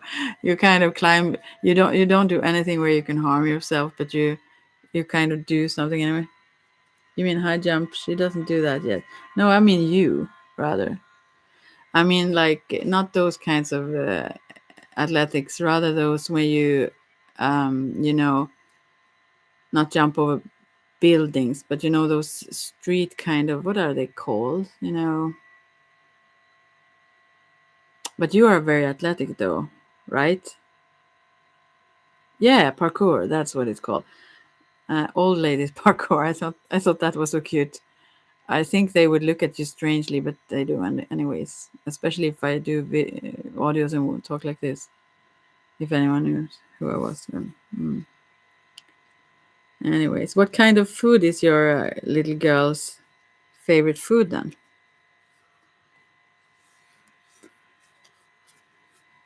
Just so she does not feel totally left out, also. Good for the city, but we are on the farm, yeah. But you are very athletic, right? But actually, I think there must be, I mean, there aren't the same things, but there are quite some things on a farm that you can use as like tools rather. But okay, it's not the same, probably. She loves oranges, she says. Okay. Oh, I love kids. They are so sweet. Yeah. Mm. Does she believe in fairies and stuff? And bananas. Yeah. Fruits. Those are good stuff. Yeah. I wonder what did she I mean, when did I see? She fed the giraffes. So what do they eat? I have no clue what giraffes eat. Yeah, leaves I think they eat on trees. I've seen that on programs on TV. He loves fruit salad. Great. That's awesome. What kind of food do you like? But I'm sure you are very athletic, right? Also, as your kid. That much I know. Isn't that a song? No, don't start with the songs, right? That I mean, why do I kind of I'm stuck in the sort of 80s or sometimes because I always that those are the only songs I get in my mind almost. Whoa, it's not the favorite ones maybe, but what is this song? No, it's like this. Oh, I now remember it. Oh, what is her favorite song, by the way? I will just see if I can find that.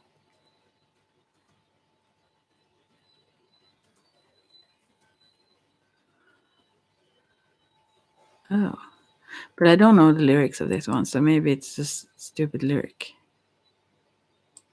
And then I don't care. I mean, I don't mean I don't care. I mean, do not care about the lyrics. We used to be so much about the lyrics.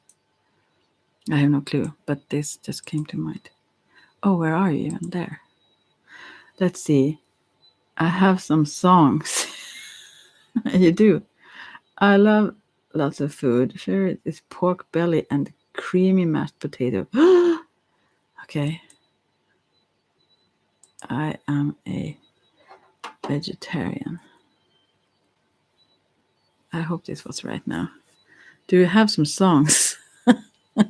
Sing me a song. Sing me a song of the last that is gone. No, but I mean, yeah. Send me some songs then to upset all the mood. God, now I get too hot again. Not about the songs, but I don't know why I came to think about that song, though. Yeah. Does she believe in fairies?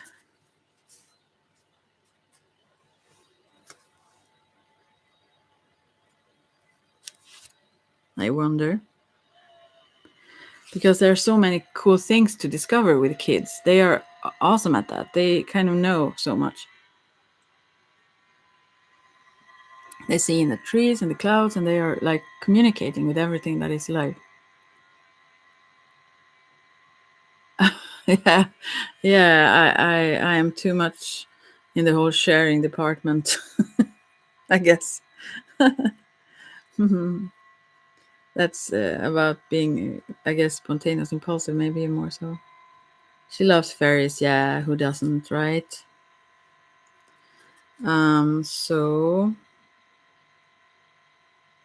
So anyways, have you done yoga? I don't ask the kid, but there are also yoga for children, which is fun. The little nephew also knows a bit of that. He's not too patient though, if you should show something. You have a magical elf in your house. That's awesome. I want one. Maybe I have one. What does that magical elf do? One thing that I discovered, anyways, with yoga, or now when I train to become a teacher, is that they do yoga at her school. That's fabulous. That's so fabulous. Wow. I wish we had that when I was a kid. But then again, it was good, maybe, as it was. But now, anyways, when I meditate, I have to pull my energy down to the heart center. I didn't know I had a problem with that, actually. Or problem. I mean, it took a really long time for me to be able to keep that energy not going up to my kind of third eye or above, like going out of my system. So that's really good with yoga as well. I mean, I love the meditations. I love the other things also, but yeah. Elf is called Buddy. He does some naughty things at night. Really? What are those? I don't know if I want to know. Is he moving things or what? Anyways, yeah. My Lily dances a lot. We were in a tool shop yesterday and we danced. Cool. I bet you're good at dancing too, right? Tell me more about yourself. I try to. I keep trying. Anyways. Hmm. And also, hmm, I've changed my thinking a lot. You know that because you've followed me kind of a long time. And I constantly do every day, actually. There are new things that I discover. But I wonder about this whole, you know,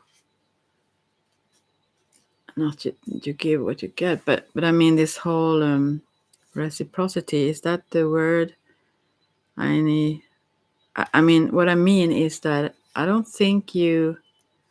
Previously, I thought in this way that you have to give something to get something in a way, or I mean, like not in like a sacrifice, rather like appreciation. I thought it that way, but I'm not so sure. I think that is a trick of the mind again, and sort of an idea that comes with the whole traditional way of learning how the universe works.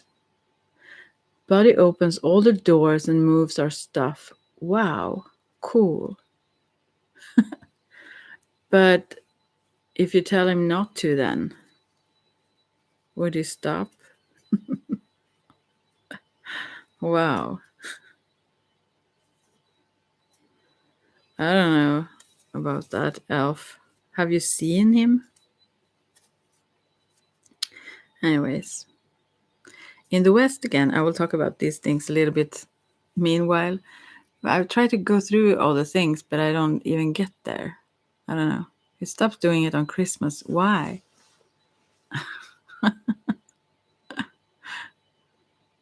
Only on Christmas, or and then it starts over. Okay, it's nice then. Maybe you have a lot to do, obviously, on Christmas. I understand. Other things. You can't work all day and all night, right? Yeah. Anyways, in the West, where is the mind and emotion and all that, then it's called. I mean, in the South, it's called the beauty path, and in the West, that it's called the path of the luminous warrior. That's where you bring in more and more light into the shadowy sides. But you're good at that too. Magic elf Christmas for December. Yeah, I understand. Cool. Wow. It also reminds me of someone. I was thinking about. Never mind about that. But anyways, the moving light into the shadow. Yeah, not the other way around. But that can be done also, yeah.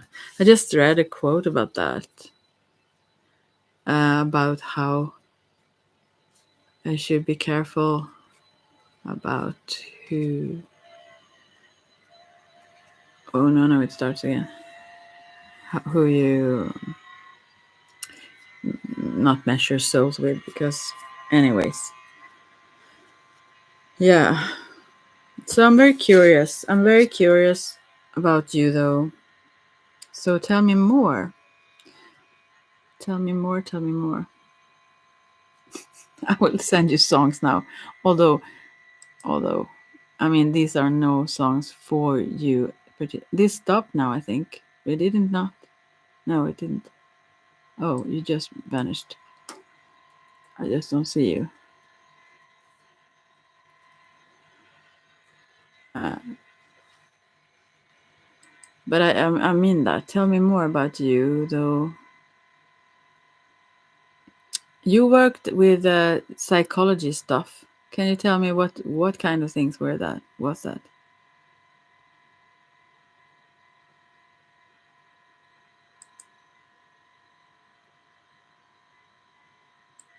And why did you stop? If you hear me, I don't know. It sounds so very strange.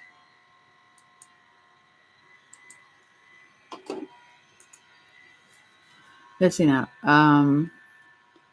Yes, I understand what you say about reciprocity. Yeah, a structured concept, I guess, to help us navigate in life in a social world. Yeah, yeah, but I mean, like, also, actually, I meant in a spiritual sense. But then again, it should be either or in all kinds of ways. Then, because because then you could like leave some offerings or whatnot to like almost as if you should bribe the universe. And that's maybe what relationships sometimes are about too, to bribe people to do your bidding. I don't know. Oh, say a lot about counseling then. First, I wonder why did you stop? Because you said you have worked with it. Why didn't you continue? I suppose spiritual and physical always go together. Yeah, actually, I got that after I. So, don't they? Yeah, yeah. I just, yeah. Just that some people see it and some don't. Yeah, that too. But I wonder about this whole thing. Also about the oneness thing, but it depends on what level. I guess you can't, as I said before here, you can't skip a level. I mean, you can't skip an understanding because then it goes sideways. I mean like this. Maybe you have to believe in certain concepts to begin with that are not maybe true. Uh, for you to sort of, for example, I mean, about the oneness itself. Then let's say we are one. How could, for example, reciprocity be needed then?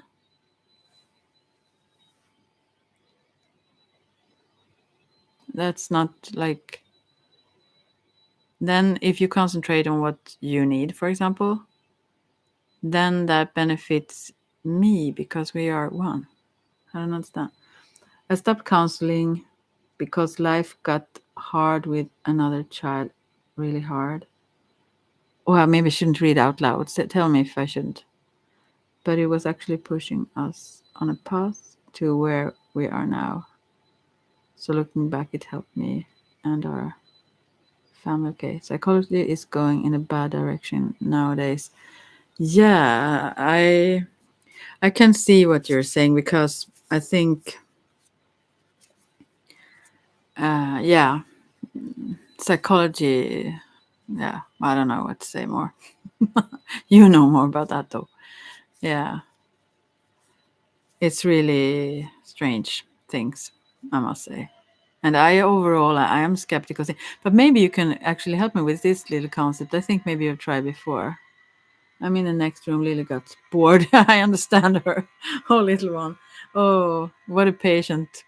I wasn't too fun though. Oh, anyways. So what about these archetypes? What are the reason you think? Because I mean, you could call them. There are two words to call them universal symbols. Then, and also archetypes usually maybe is like personified symbols, right? Or, but I don't even that word have bugged me because everyone uses it, and to me it's like just a made up word for nothing. I mean, the symbols, they are real. I mean, yes, they are real too, but they are real as symbols. I mean, but yeah, I don't understand if no, I don't mean I don't know if you understand what I'm saying here. But yeah, all the things you could say about psychology, yes. But you helped me a lot. You have like psychologized me. I'm not sure that was the intent, but you have really, you have really influenced me in a very good way, mostly. Psychology and counseling is full of people who are faking their way through. I saw it so much, and I lost my sense of wonder about these people.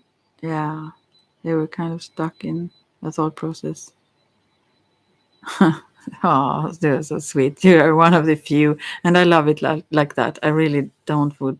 I wouldn't want a lot of people around. Anyway, so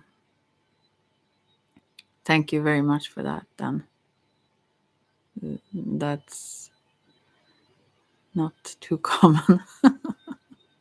Yeah, and that's why I also think about, okay, what is your, what is the word for that? Your not back thought. That is like a Swedish uh, translation there. We have a lot of snow here. What is the weather over there? My advantage was that I wasn't afraid to go insane in order to get better. I totally get that. Oh, I read it that way. I ordered to get better. I ordered. That's kind of fun, though. I would do that. I think your little girl would do that if I look at the cards there. No, she was molding things very softly and sweetly. It will be smooth sailing. Actually, she's really good. But yeah, wow. Gosh, you should go into like a psychologist, and then you point with the whole hand. I ordered to get better. I look you up immediately. Right. That would be so fun. Sometimes I really want to do all kinds of things. Like for example, not maybe that, but a lot of things like just for the fun of it. But then again, the other one wouldn't maybe be in on the fun. So I don't know how fun it would be though. But yeah. But then they are motivated to be a psychologist and someone come in and say that, or those that I do the medicine with or whatever. Wow. Actually, I wasn't too pleased with going half insane. I mean, thing is that, uh, yeah, that is like a vision quest, maybe when you dive deep into it. But I mean,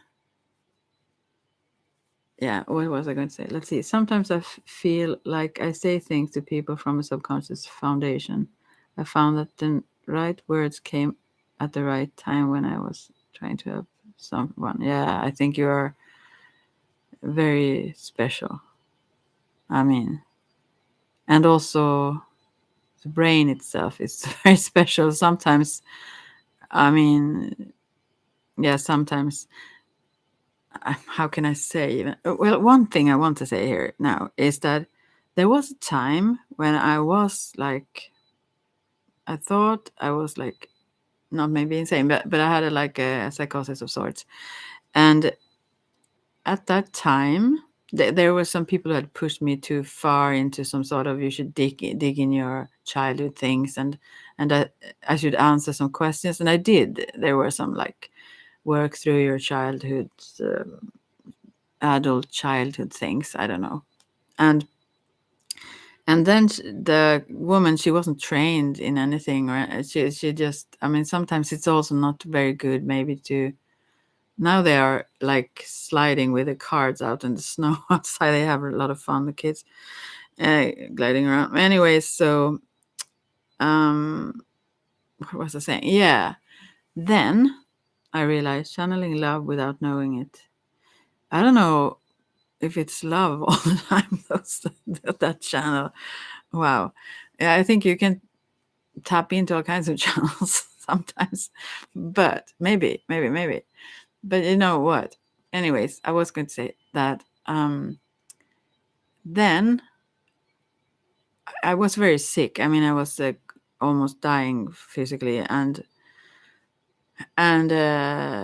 everything was resolved. I got somewhere to live. My brother moved. I mean, and close just a house beside my mom, so she could help me because I had so much pain in my body. I couldn't almost move, and just open the door. It was too painful. I mean, I was just so sick, and it took several years to get better. and everything. And the thing is, what was I going to get to? Yeah, there was a time where I suddenly, it was in that process also, this woman then who wasn't trained this asked, but what do you feel when you answer these questions that I had written down, whatever it was? And I was like, as I was as a kid also, I just fell asleep. Like, I said to her, "Oh, I got to sleep for a moment," and then I just I put my head on the like table there, and just for I that just had to sleep by for a minute or half a minute or something to be able to process whatever. I don't know. It was just overload, sort of. And after that, I thought that I died. I thought that I was so sick, so I died, and then I didn't, you know, I didn't agree to the fact that I died, so that it's warm here now, but we've had much rain. Some cold snapped in the weather. Okay. Anyway, anyways, long story here, but yeah, I was like thinking like that for a long time. Everything I was doing, I thought, wow, I have made this whole thing up, because this could just not have happened. Everything just fell into place. I couldn't, when I lived then in Kungälv, as I lived before, and I moved up again to the north of Sweden. I was so sick, I couldn't hardly move. I couldn't eat anything. I couldn't take on in any nourishment. It was really bad. Anyway, so the fact that I even got here, I just came up to north of Sweden to meet my family again and say bye bye before I died, kind of. So I had no, like, I didn't even consider to survive. But anyways, it was so strange that everything just fell into place. Everything just resolved itself in those most magical ways, and it was too surprising to me. Oh no, now it starts again. So I I thought I must have made this up. I must have died. They buried me or something, but I was in a trauma. I mean, I already believe in spirits, or in the spirit world. So I thought that, wow, this is just me having I kind of thought that this is a psychosis. Wow, this sounds so strange. I must block this whole audio later. But I thought that this is because when I looked at my mom or anyone, I thought, okay, I have made you up, but where are you now? Do you understand what I'm saying now? You are one of the few who could understand what I say now. Anyways, but I enjoyed it. I thought it was blissful. Like everything was like wonderful. It wasn't scary, but it was like confusing in a way, because they didn't then understand where are they then. I mean, if I made all this up, and so I'm getting to the point. I'm just slow getting there. So I was like, after a while, once I was sitting there in my apartment where I was, and I did those slow walking meditations. I had no voice almost, because I was so weak. I couldn't almost talk, and I lost weight a lot, which would be a good thing to do now also. But anyway, so then I started to think that, wow, if I've made all this up, that's really, really, really brilliant. I mean, it was. I mean, it's a lot. It's a whole world, and I thought that I made everything up because of a traumatic event that I wouldn't accept that I died, kind of thing. And so, and the man, when I mean the whole thing that I thought I was dead, that was going on for a long time. I was sure, sort of, that I can't have lived through that. Like, anyway, so, and I wasn't on any drugs or anything, but then I started to laugh, and then I snapped out of that. So I think actually I snapped into the matrix again. Let's see now. Uh, there is something uncanny about you, Jeanette. You make me feel like I'm with an old friend. You have a special ability. Oh, you have several special abilities. I'm not sure though about some of them. Anyway, yes, I understand what you are saying. Yeah, I felt like I went through something similar. Yeah, but the thing is, now I feel that that was an awakening. Do you understand? But I couldn't process it. I couldn't like comprehend the whole oneness thing. I mean, because the fact that in the medicine wheel, as I've talked about previously or tried to describe, on the spirit level, that is actually true. You have actually created everything, and you are like the ego, let's say, or whatever. You are actually dead. It was like such a profound death of the ego, let's say. But then it came back later on. But anyway, sounds like I went through a severe ego death. Yeah, but I didn't understand that it was. I thought I was actually dead for a long time. It was like 6 months or even maybe a year. It was a long time. I was absolutely sure that I was dead. I think I said it to my mom sometime even. You know what? I wonder if I actually really died. But I didn't think she was there still. I mean, I thought they were like sort of avatars or just made up uh, paper figures walking around. I mean, they were obviously there, and I could. I mean, yeah. Anyway,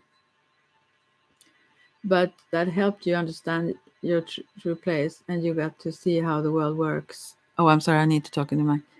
Yes, my ego did come back, but that's important. Yeah, that was the thing. But I think my ego wasn't really gone because I was so confused.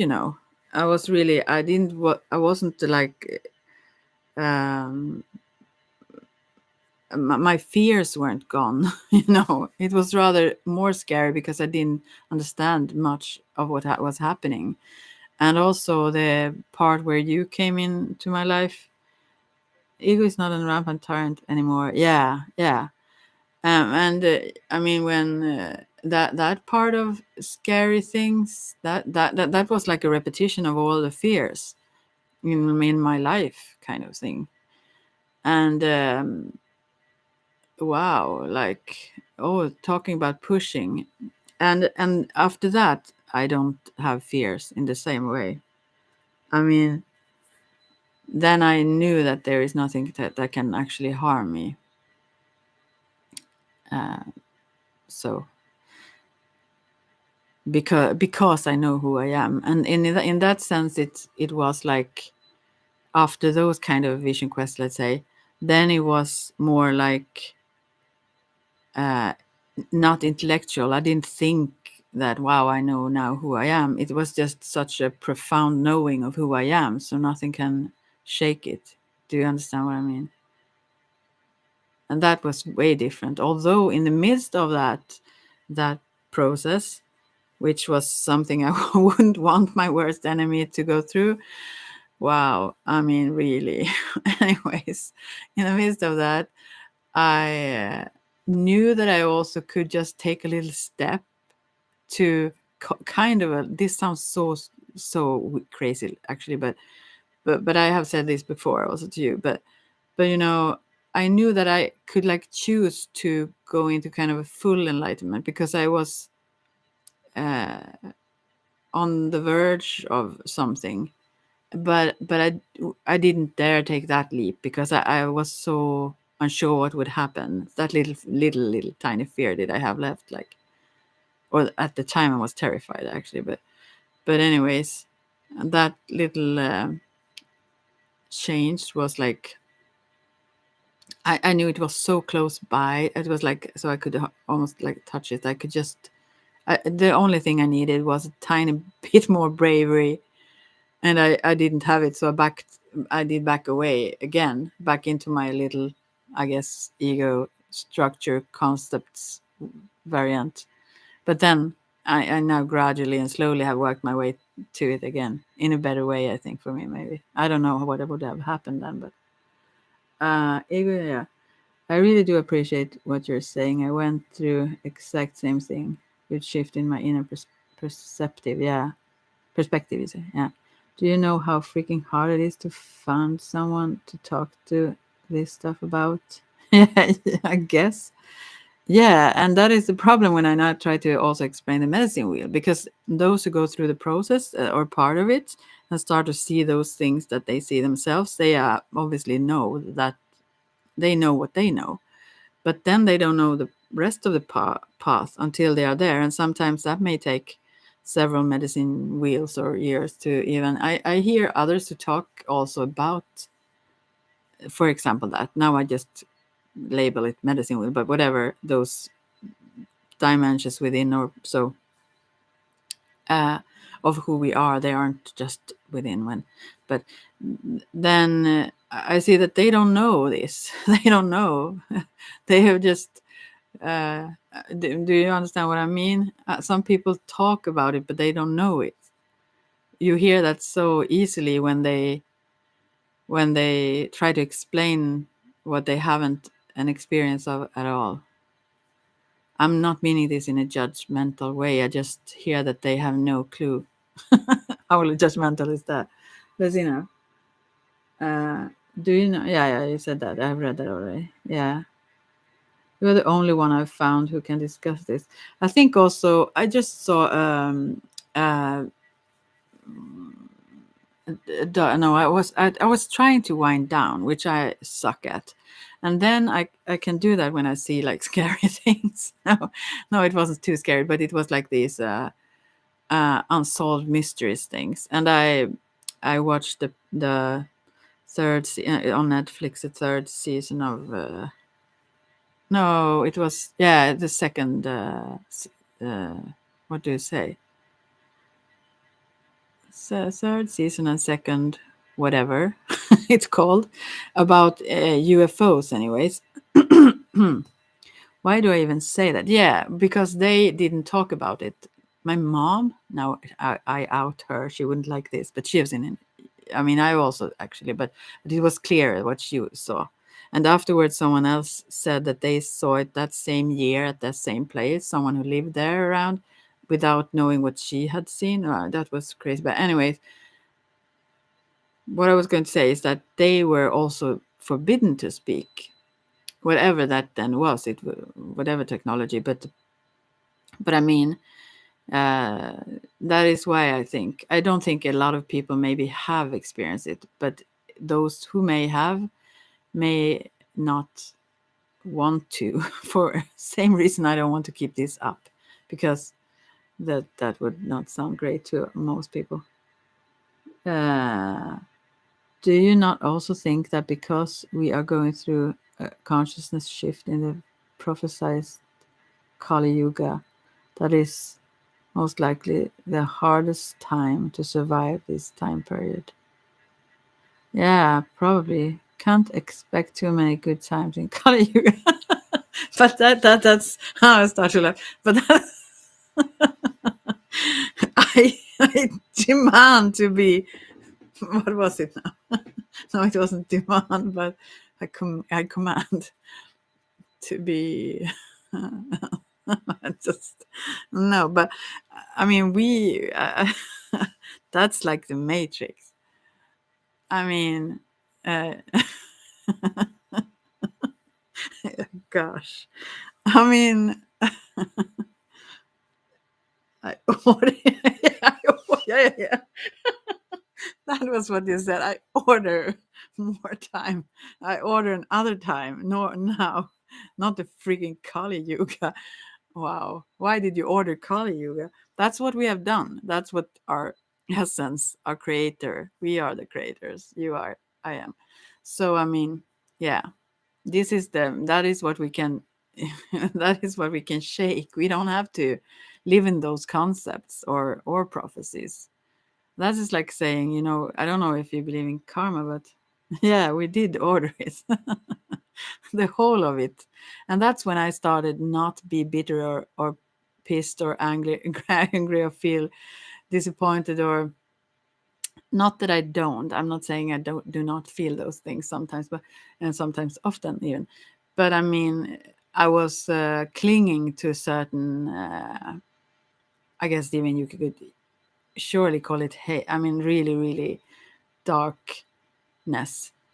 Yeah, and when I mean, if I ordered it, that seems so silly to be mad about it.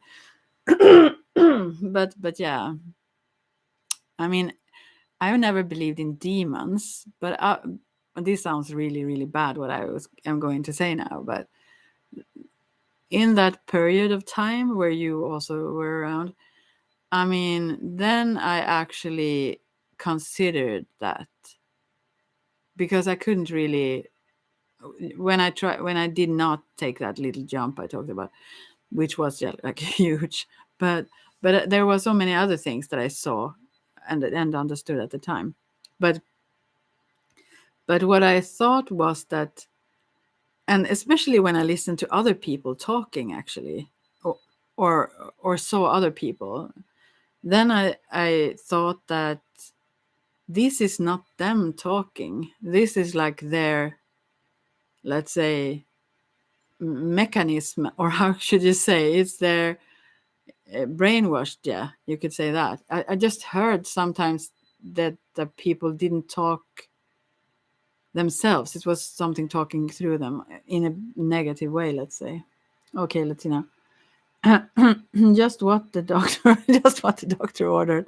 Yes, we can transcend the structured wheel. Yeah, and the medicine wheel. That's what we come to. But you can't, like, if you talk like this with some people, I mean, yeah, lock her up.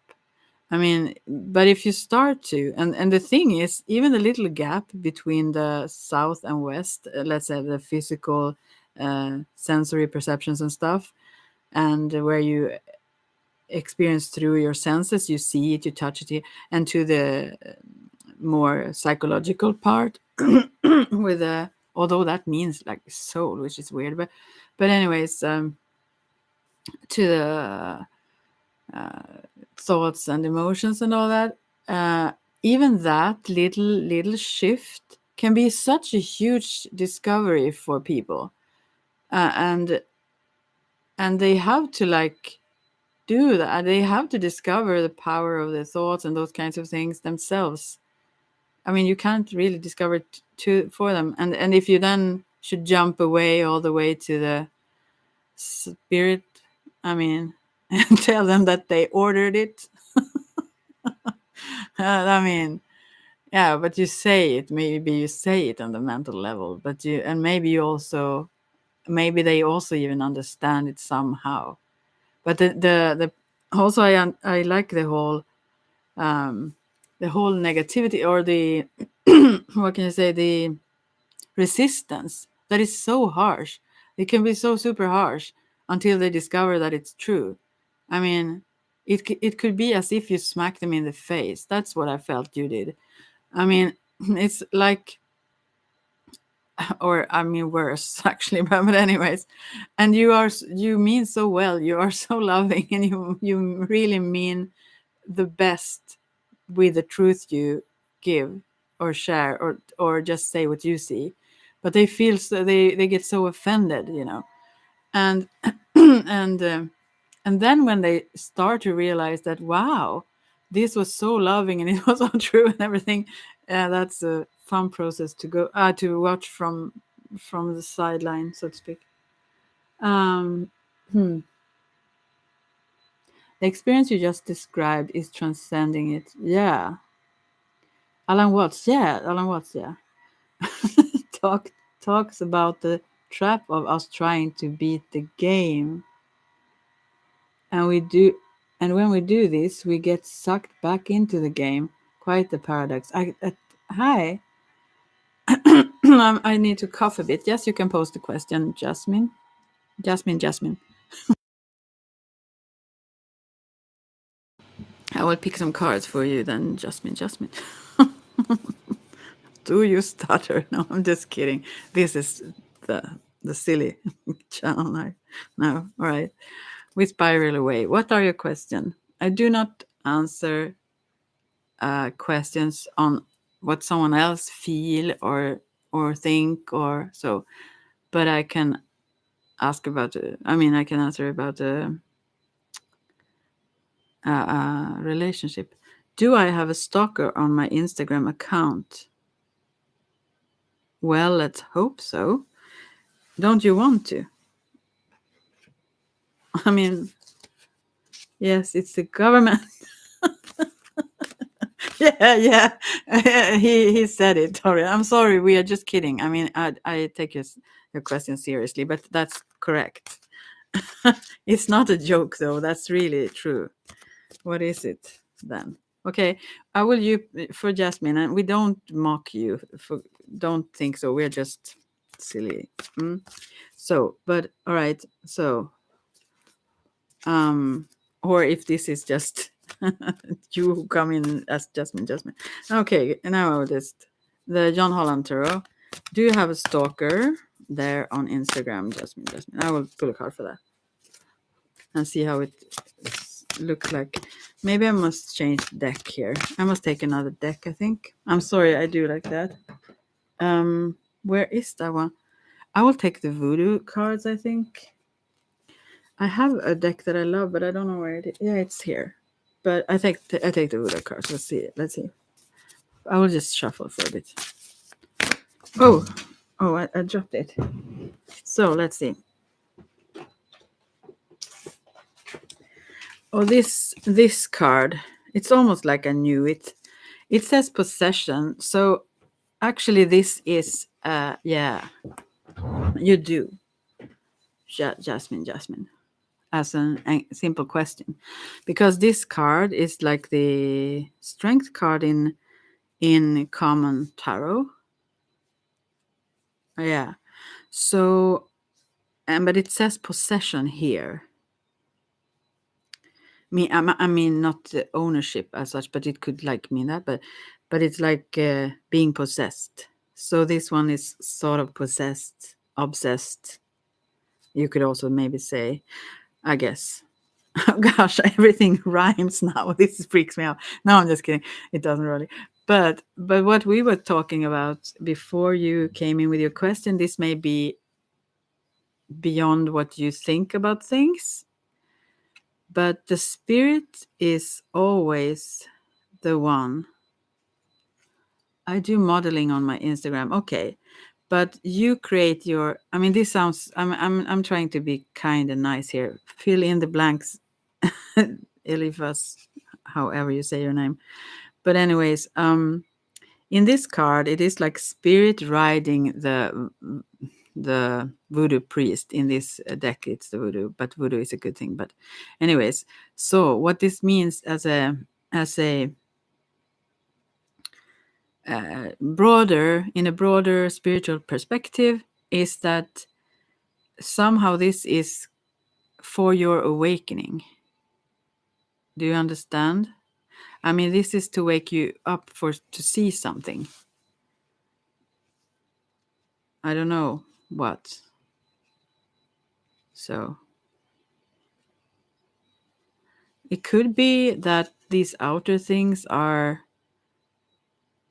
we never get enough. I mean, this outer. Oh, I try to not speak too vaguely and strangely, but I mean, these outer things, which is also modeling.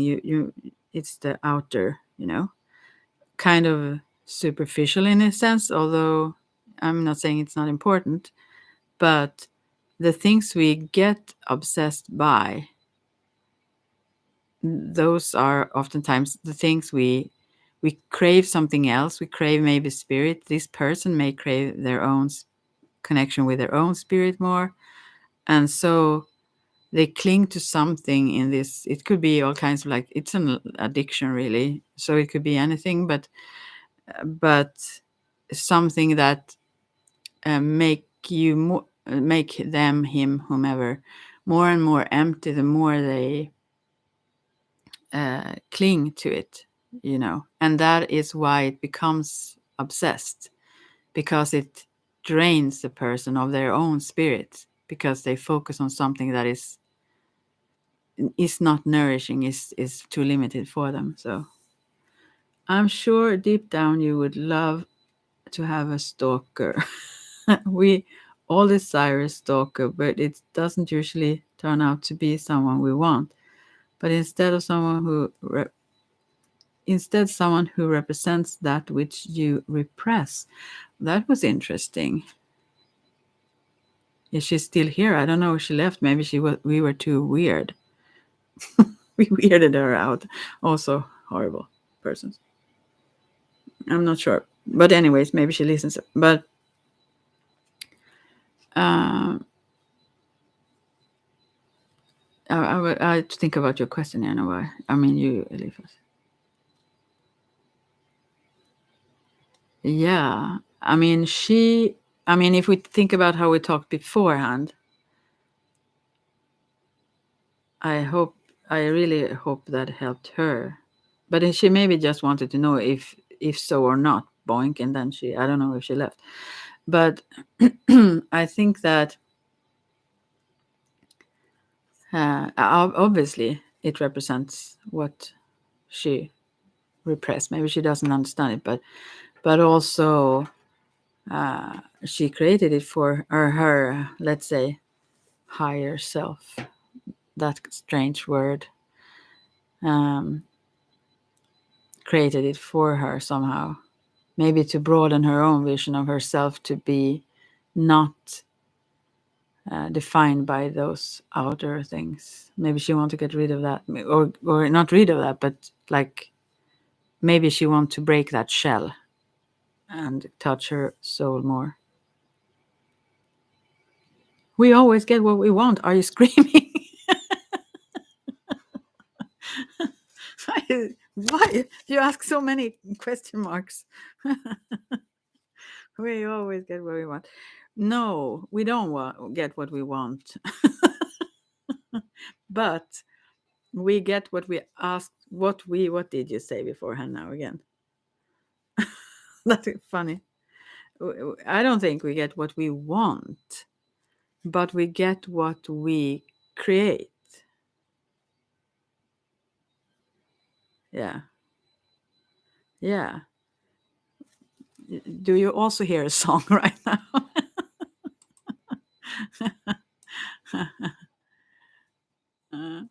Let's see.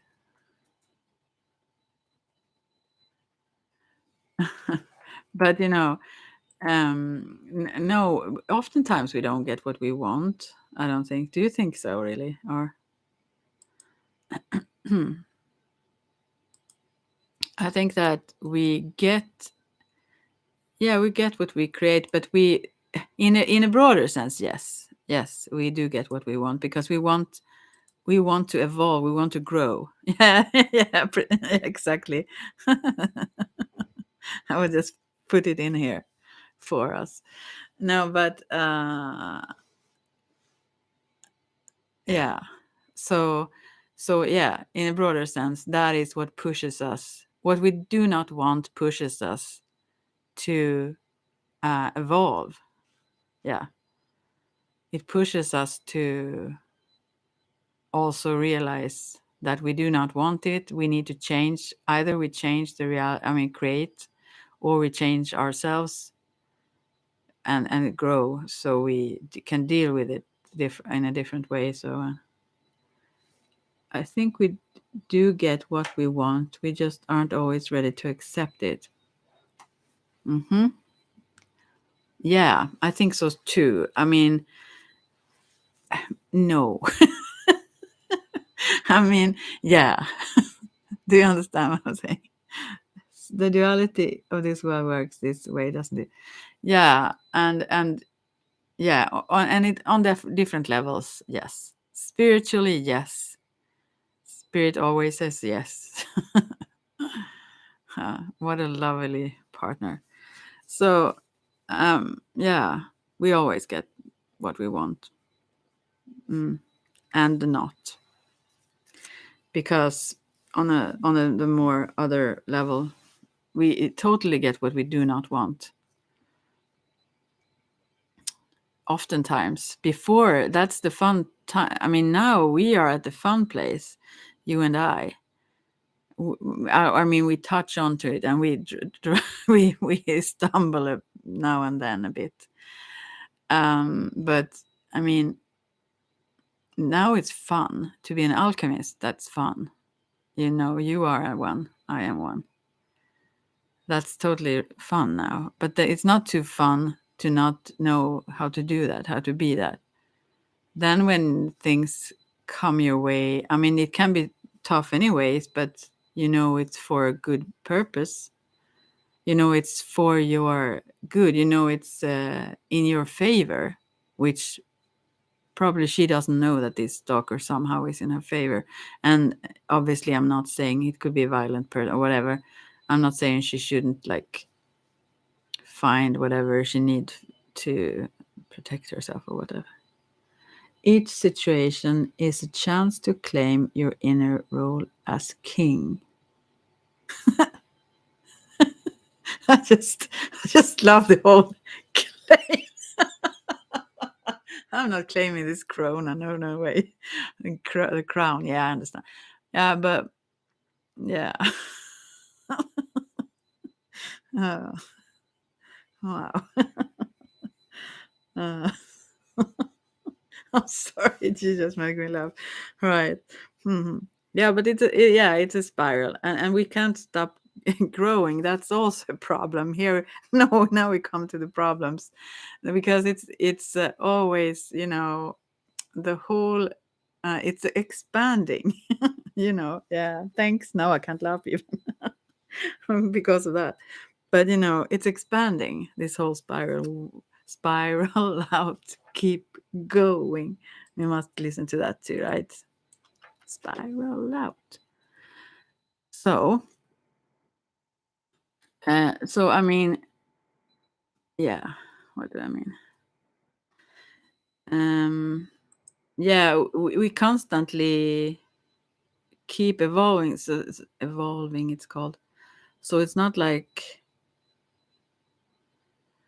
there is an end to what we do not want. It will always come our way. Sadly, I mean, the bliss is that we can, yeah, to the bliss is that we can change it, we can transform it, and we can also benefit from it. I mean, we can consciously use it to our benefit. For example, certain lies and attacks I've been uh, targeted with, I I didn't understand even the attention and the energy that attention gave me so much power. I didn't understand that, wow, I can hone this. I can like savor it. I can just pick it up and use it. Wow. And this was like marvelous now again. And so I thought, I mean, it took a really long time to understand that. But I mean, yeah. So when something is thrown at you, as they say, take those bricks and build whatever. But yeah, but it will keep going, because I mean, our universe, we are expanding, and so we need certain things to do so. Otherwise we get like what is the word, complacent, is that word, or like lazy, rather, and just laid back, and then we get bored and everything is that sucks and we get depressed. That's not fun. So I would rather take the pain with the pleasure. I mean, I rather like get pushed. But yeah, I am so happy I'm not in those situations now, exactly. I mean, within, and not with the fear and that. Do you understand the esoteric and astrotheology story behind Cinderella? Let's see. No, I probably don't. Astrotheology, actually, I haven't heard about that, but I would want to call it astrotheology, because I'm more of a goddess person, the queen. But no, please do tell. I can understand that there is one. I love those stories. I love the brutality of them, the real ones. They are extreme, right? But I'm sure there is some sort of planetary thing going on there. There is so many levels of every, let's say, myth that is not kind of maybe a myth, but tell me, I want to know it now. Cinderella, she was going to meet her prince. No, I'm just on that level. It's the root of all religions, astriology. But no, it's not, because there was a goddess religion, and that was Thea. Isn't that the word for goddess? It was not the Theo. At the beginning, that was the mother.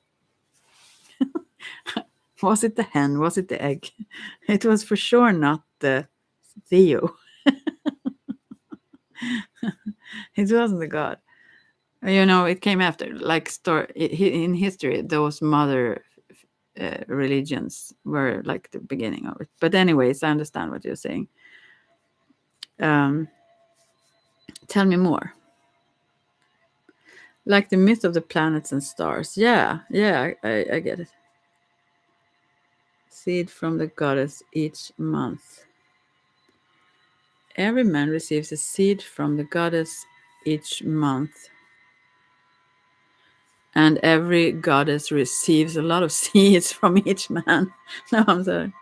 From Sirius. Uh-huh. Now it comes to the whole. Oh, wow, now it starts to act up again. Are you talking about like sort of Freemason stuff? In his month, each month, you said, or just the month he's born? This is Cinderella minute. Okay, I wonder though, is this like connected somehow to New It and those kinds of? But keep going. Oh, this is the energy. It's like Shiva and Shakti, maybe a little bit. Shakti is the energy form, and Shiva is the consciousness.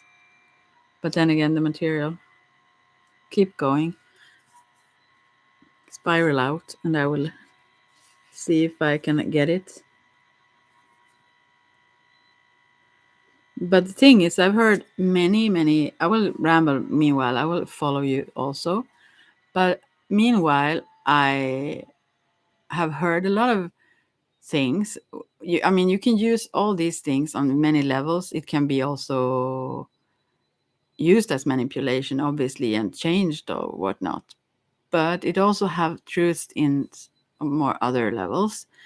But I mean, there are those who only see political manipulation in certain things, whatnot, and or rather use all kinds of stories for their own, as I think of it, for their own storyline here. Yeah, but let's see. Yeah, energy. In order for man to build the world. Okay. Do you mean man or like as in males or humans? So the attraction of the duality comes from the goddess as a driving force. Okay. All right. Keep going.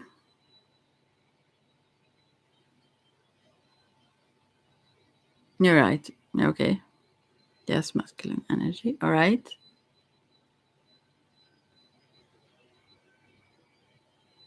And the glass slipper. Where is it? No, I'm just kidding. Keep going. I want to understand better.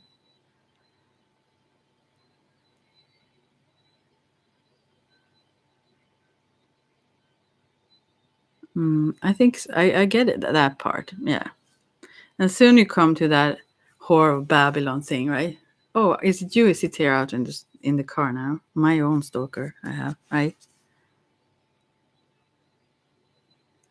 It's really about raising the unconscious maiden from her sleep up to the throne. Isn't that the other one? The one that is sleeping and get a kiss. No, maybe it's a similar meaning to it. Uh-huh. Hmm. Maybe I can turn this off if it's you. Someone is sitting out here in the car staring at me. Right, okay. But then again, I ordered it.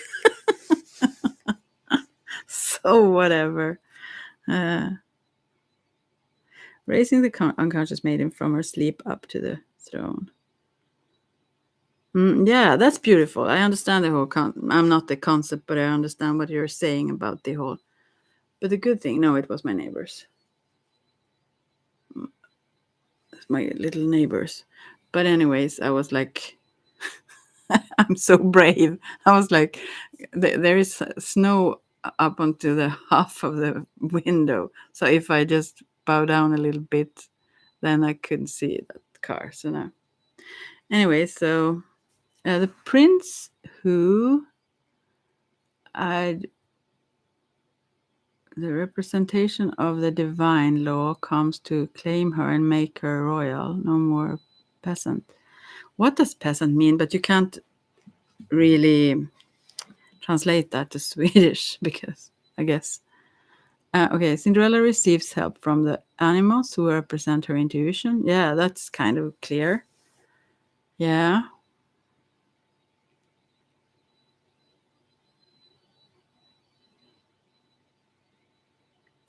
Yeah, I kind of. It's sort of obvious also that would be the sort of meaning. Yeah. Poor working person. It's not like a slave, or no. Okay. Oh, it's almost like a slave. Yeah, I understand. Not those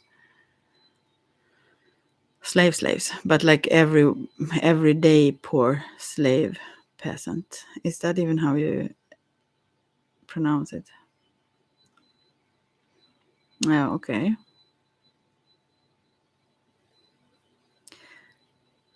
Is this like connected somehow to? I thought it would be like in planetary sort of form. I mean, I thought it would be like that sister represents that planet. No, not that astro thing. Okay.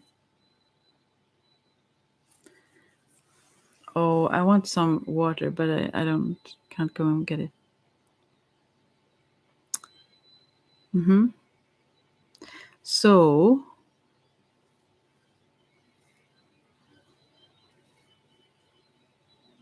yeah, that's a really good thing.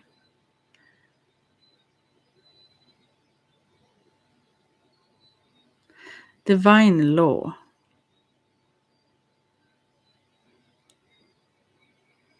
To claim her. I have a few questions here. I mean, I'm into that. I'm in that other space of energy, where divine law is kind of good. Here, there's someone else in here. Hi, someone. I don't see that one, but just that there is someone else here. But I mean, to be claimed. I like Diana, that myth. I like many myths, but she claimed me. No, she doesn't claim. Not me, anyways. Maybe others. Anyways, because she's free, as it means like not owned. I'm sorry, I'm drifting here from, but what I mean is that divine law is also a sort of a matrix, a boundary. But maybe that's a good thing sometimes. But royal, I mean, that is also could be a good thing, but oftentimes it's a very, very bad thing. But they can order things, though. Let's see now. I'm sorry, I say stupid. Well, yes, man is the sun, and Cinderella is the she, and that comes from the goddess who helps the journey and gives reason for the journey. It's a story about her inner alchemy of mankind. The inner alchemy of mankind. That's beautiful. Yeah, that's cool. Yeah. And the sun is like consciousness, right? You know about Shiva and Shakti. It's kind of the same story. Not that there is just one myth with those, but they are. And even the energy, I mean, Kundalini Yoga or the Kundalini or the chakras, the energy overall is like the goddess, the Shakti. I mean, Shakti means energy. Uh, so basically a story about what is happening within us. Yeah, I know Shiva Shakti. Yeah, yeah. I don't see. I don't know. Maybe I am a little bit. Yeah, I kind of see that.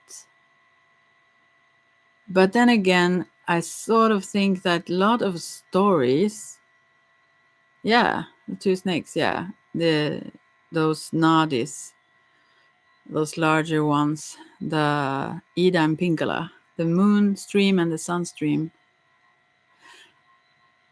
But you know, some of those stories about this whole, they are also very. I mean, when you talk about Cinderella and all that, they are also made up, I think, are very suitable for a uh, to, how can you say, to not enslave women, but to make that woman so very happy to be chosen by man.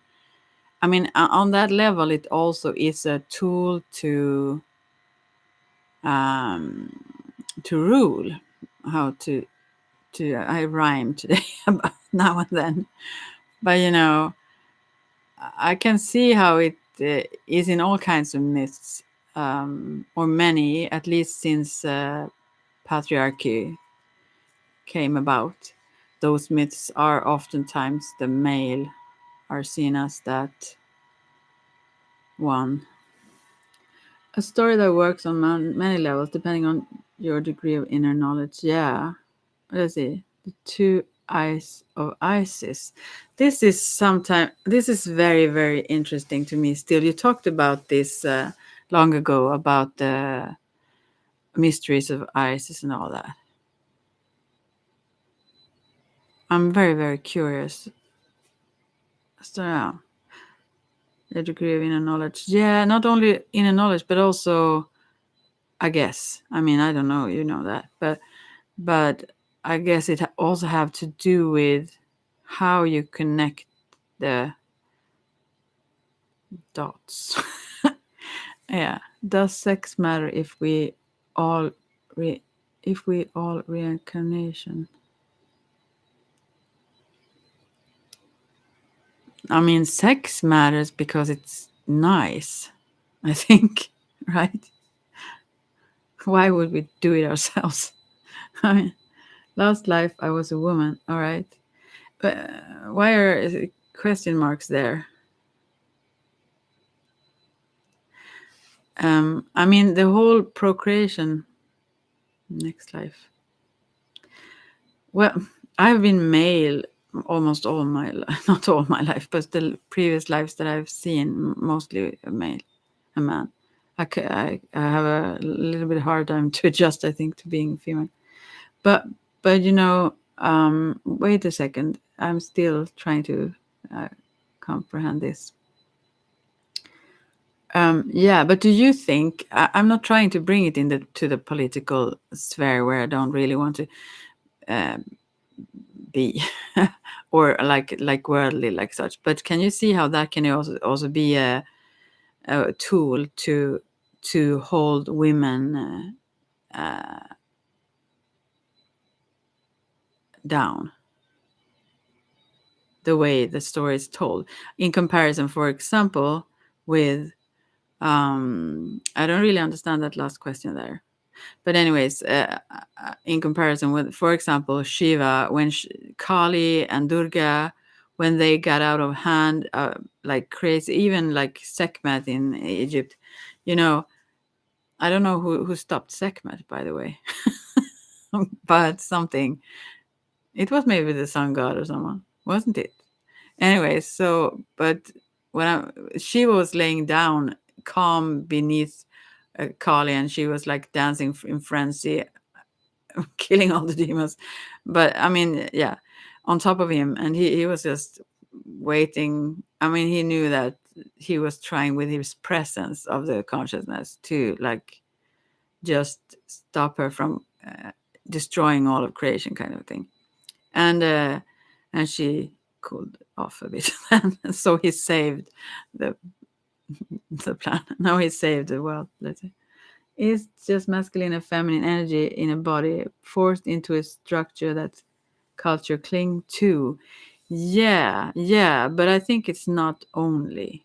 But I understand if you see it that way, that's awesome. I mean, I think that's true also. and all those energies in within ourselves. But at the same time, I think from a feminine perspective, if I even have one of those, because I've seen myself as like just a person, or even even maybe just more of a soul. I don't know. I yeah, but if anything, less female, anyways. But to try, I mean, no, I start to speak Swedish, but no matter what, I think that feminine. I mean, there is so much going on where females are not empowered. I mean, in what seem to be just normal, whatever. And I'm not a feminist as such. I don't even know what that means, but I don't think I'm one. But I do see that, and especially when doing this, also the medicine with other women, uh, that this is so ingrained into the whole. Maybe the younger ones are different, but I mean, it's really a handicap that we have been taught since forever, that male one is the savior, or that one who should like, and that could be. I mean, you talk about energies and not men and women. I know, but I mean, it's so. I think that is manipulation. I think that's the way for men to hold power. I think those who have written or not written maybe, but those who have told certain stories or spread those have had maybe a more manipulative purpose with it also. Let's see now. Are patriarchal concepts only useful if you wait, not too much, not too quick. If you reincarnate as a man, I mean, do we get stuck in ego identification? Is it not something we need to transcend? Well balanced is perfect equality of masculine and feminine energy. Yeah, I agree. I agree with that.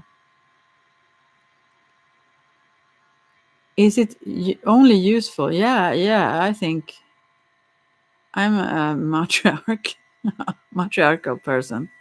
I don't think it's useful. I think it's like what is it called now? Repressive. Yeah.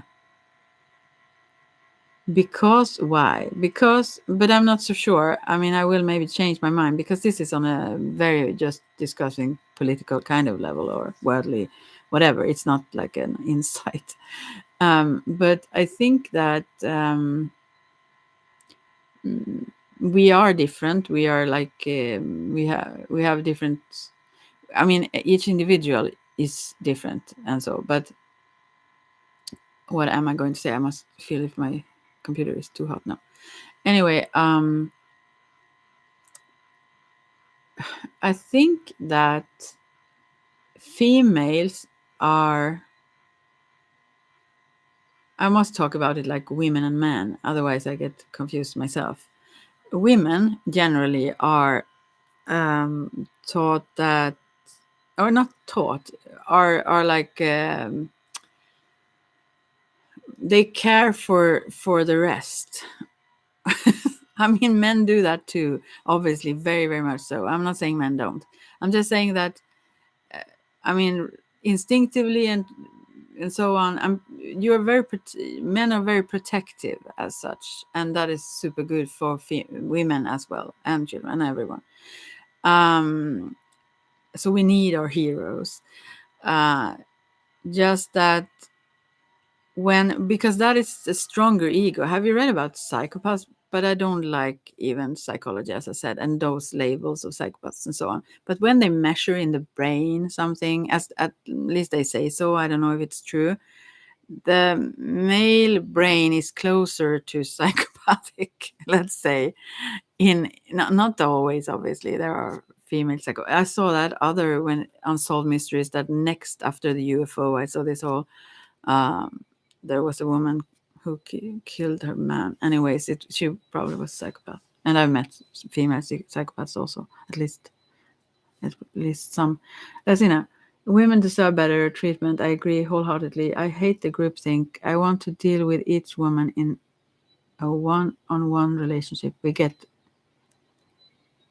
what does it say, skewed when we go into groups. That too. And well, let's see. Women's energy is necessary for nurture. Man's energy is necessary for building. Yeah, yeah. In that sense, I don't think there are females who would want to stop males for that. What I mean is that the stories who keep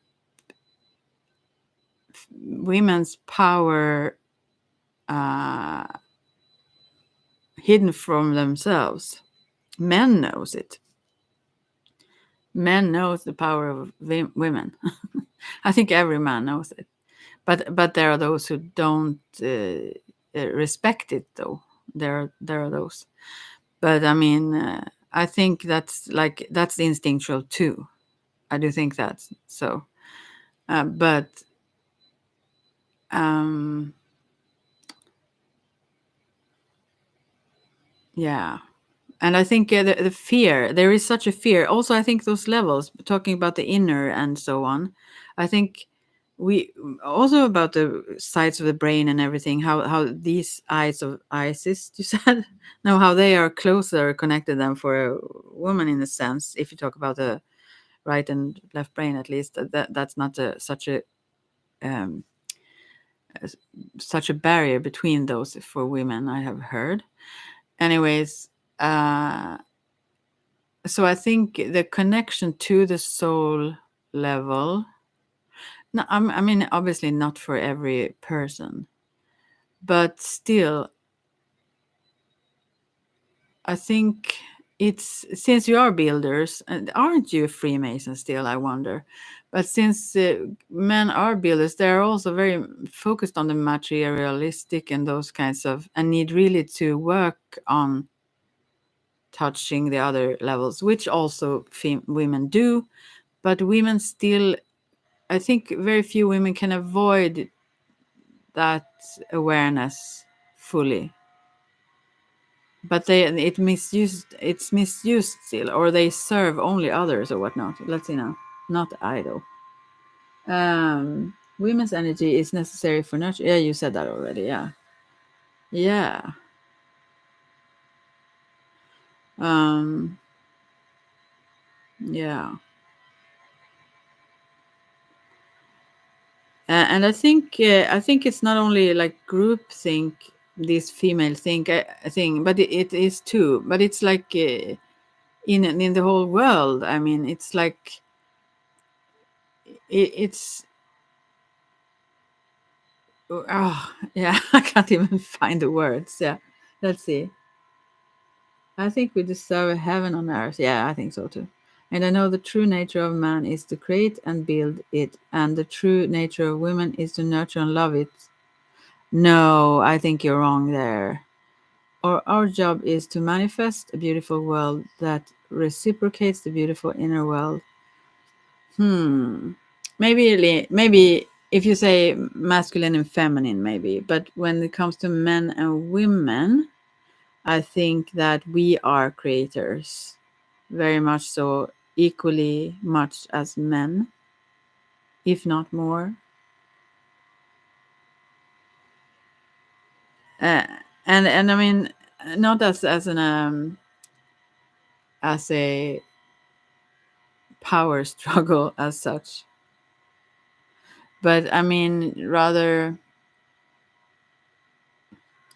actually from the spirit level where we create from. How else could we? Where else does our creative force come from?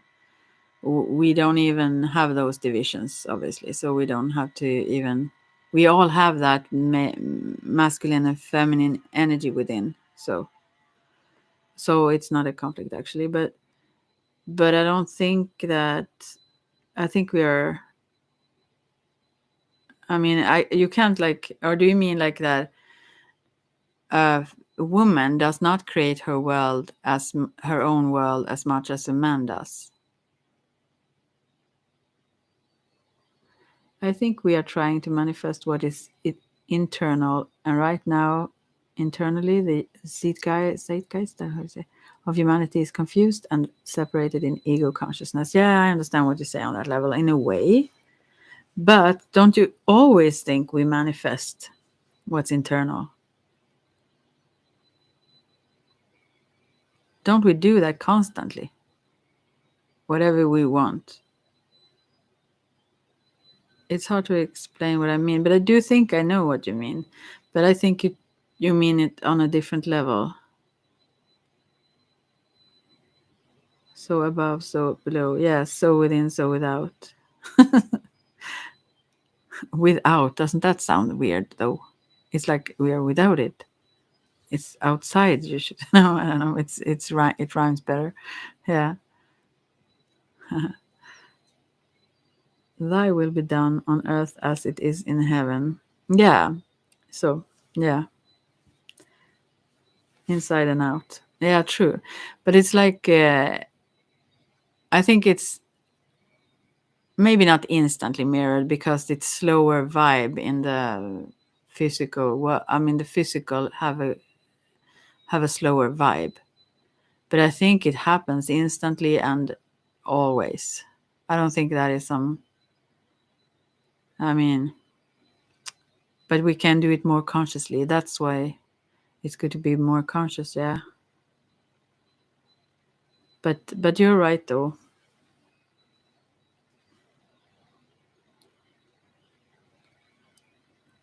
And it's clear. The division is very very clear in the world. I mean, how extreme it have been lately. It's so weird also that people do not see it. I mean, I mean that is the most interesting thing. How is it possible? But then again, it's a mirror of myself probably. Then. Do you feel like the spiritual world is coming in more and more? I mean, as I said, I have this new. Well, I don't know if you should call it revelation, but I mean, oh, man, my computer stresses me out when it sounds like that. It's my brain, I guess. It's a reflection of that. But wow, it's burning. No, but I mean, I believe that I believe that it's one. That's what I believe. And so the more aware I become, yes, it becomes both more. I mean, like that. As I said, you weren't here then, but you have heard it before. I repeat all the time things. William Blake's this whole eternity is in love with the creatures of time. It's not a need to dismiss anything on those other levels that aren't as high vibe as the spiritual level, let's say, or perception, because of, as you said, the love and all that. But it's no need to fear anything on the lower levels. There is no. But then again, I was the one trigger. I was starting about this whole patriarchy. But what I mean about that is that I want women more so, but I want everyone to find their spirit, so to speak, or their strength, their power. Yeah. But what I mean is that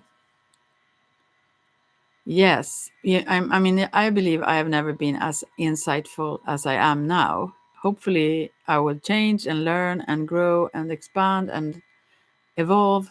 I don't think I'm done, but and I don't think I can avoid it either. But so yes, but I think the world is me is as I am because there is only one. There is no one else. We are approaching one as no more veil, like time is collapsing and we see everything as it happens in real time.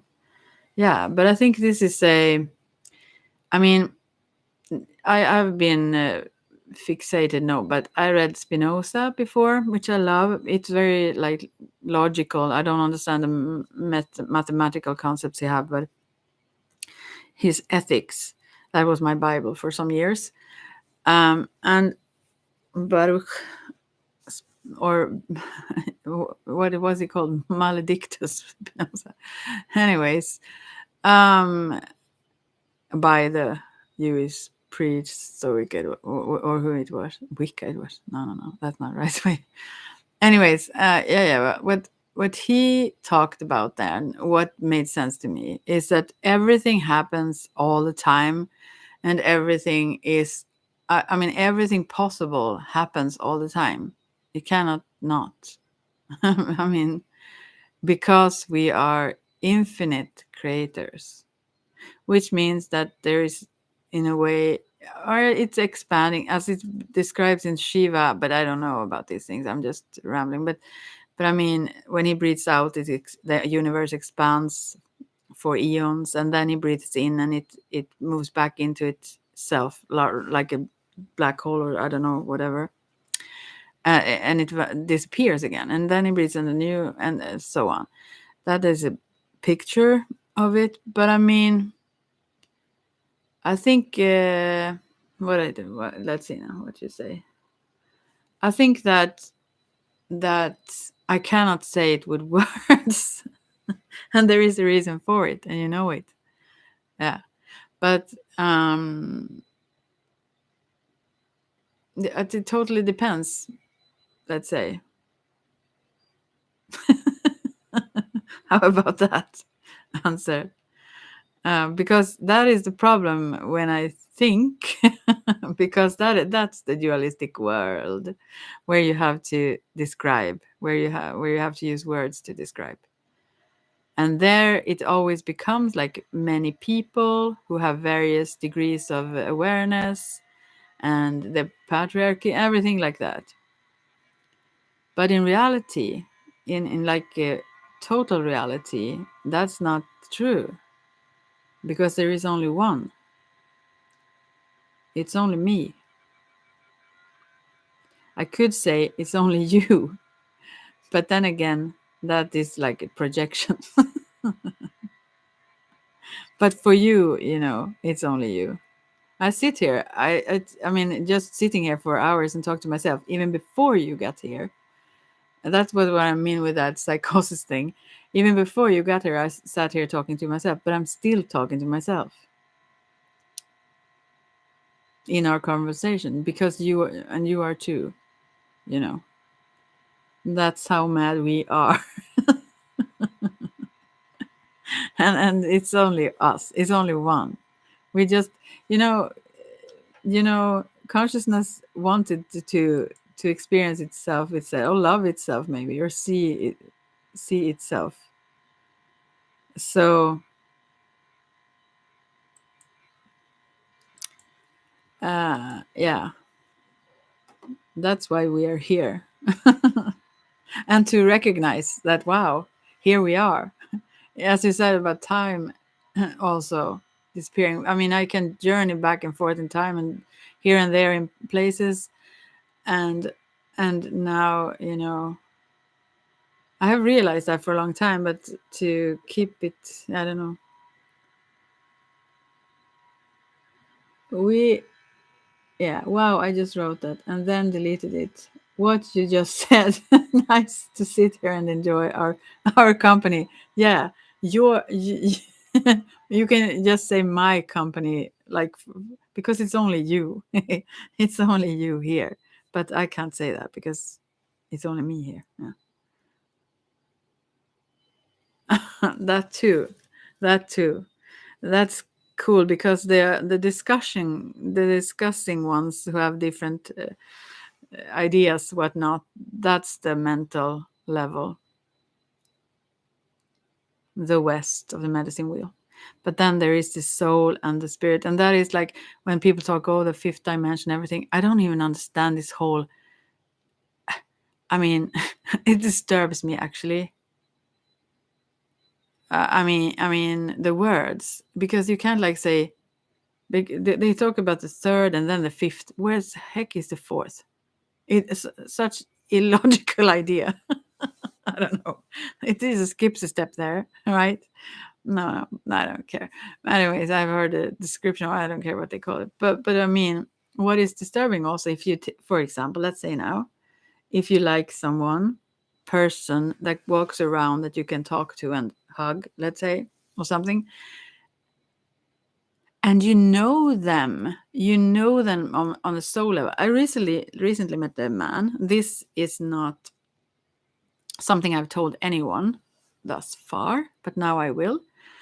It's nothing very secretive about it. But this man and I have been married before. We lived in Yellowstone, actually, where it is now.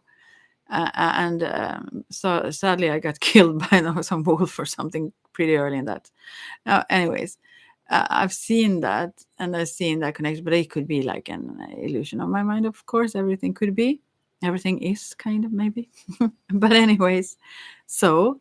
But anyways, what I was going to say is not that, but I've seen also connections. But this person, um, I don't think so, anyways. But I haven't even asked. I mean, I should. I don't think could ask that. But I don't. I know the connection. I know the soul and spirit connection. But that person does not know. Have I don't think at least he knows. I think I have forgotten. So I would just have to let him tumble around until he realizes that he know me already, or something like that. Um, I think fifth dimension is just a way of putting something in the future. That could be, yeah, talking like that, because that is like what some say. Oh, we are connected in the fifth dimension. What? Okay, yeah, but maybe they mean what I was just said, because I know I mean, I could communicate easily with, and I've always done actually since I met that person from the beginning. I mean, we also easily could with everyone because it's only I, as you know. But I mean, if we keep it on the soul level where we are like various, let's say, keeps people in a desiring state of being, never reaching that point. Yeah, what is that about? And also, like, just the whole idea of saying third dimension, fifth dimension, there must be a fourth. May the fourth be with you. I don't really. What is the fourth dimension? I just the whole. I just mean the wording of it disturbs me. It's like when someone I get like what OCD with words. I get like it's very disturbing to me that. Did you say archetypes, by the way? Is that why do you describe the Cinderella thing? That is an archetype for blah blah blah. That's that without using the word archetype that bugs me. Yeah, how many dimensions is there? I what was I forget it all the time the word there. I what was it you said? As many dimensions as we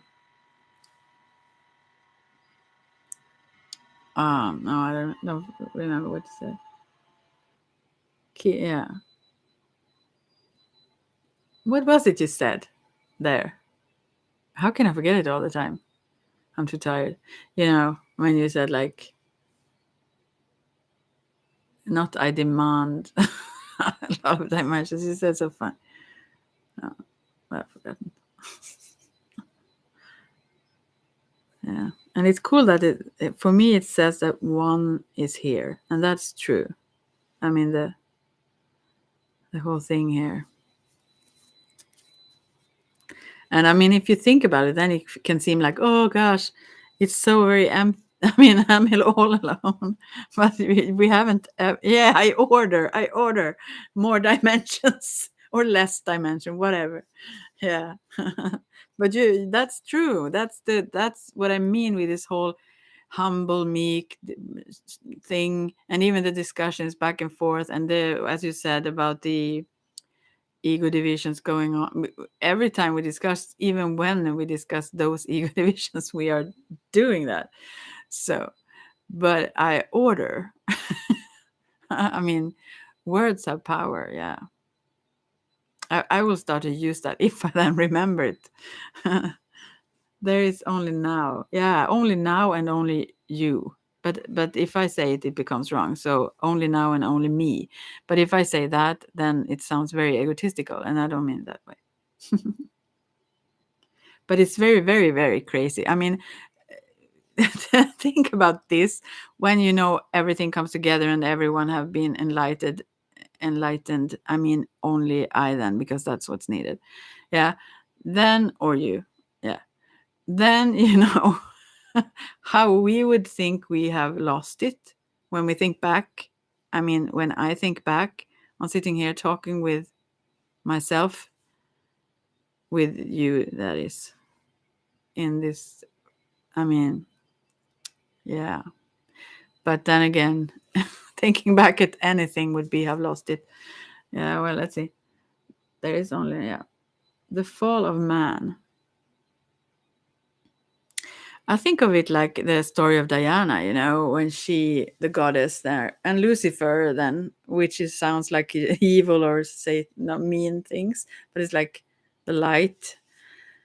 Um, but you don't have to use those words because they trigger people. But there's only me here, and I'm not too triggered. Are you? Anyway, so it's like levels of density. I think that's the fall of man.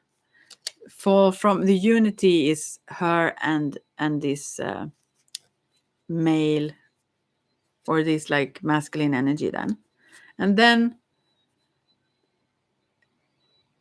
she is still the one in that myth or that story. She is still the one holding the wholeness, let's say, in a way, because she's still, the man fell through these layers of existence down to this 3D, the densest level. And now there is like a roof, there is this veil that man needs to, or human needs to, like pull through to see through those others. I mean, to climb that ladder, sort of consciousness or awareness, to get to know her again and be aware of who we are, and that, yeah, everything that we're her, like. I know what you mean. It seems crazy, but crazy is only letting go of our imaginary driving wheel. Yeah. Man failing through the crown chakra down to the root chakra. Falling and failing. I'm sorry. I'm failing all the way down. I order not I order not to fail. Not again. I refuse. Oh my god. But it's true. Yeah, it's true. That's what it is. Yeah. And then up again. And it reflects in the whole rest of the world. And that's so, yeah.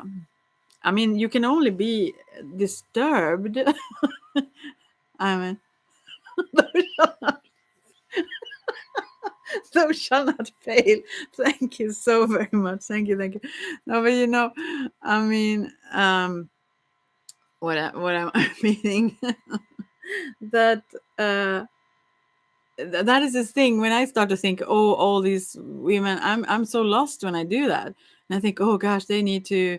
It's part of me probably that needs to understand better, but I mean, it is not probably, it is obviously because they are me, but I mean, um, what I mean is that then I lost that perspective again, that it's only me, you know the moment I started to think that, wow, they need to get this.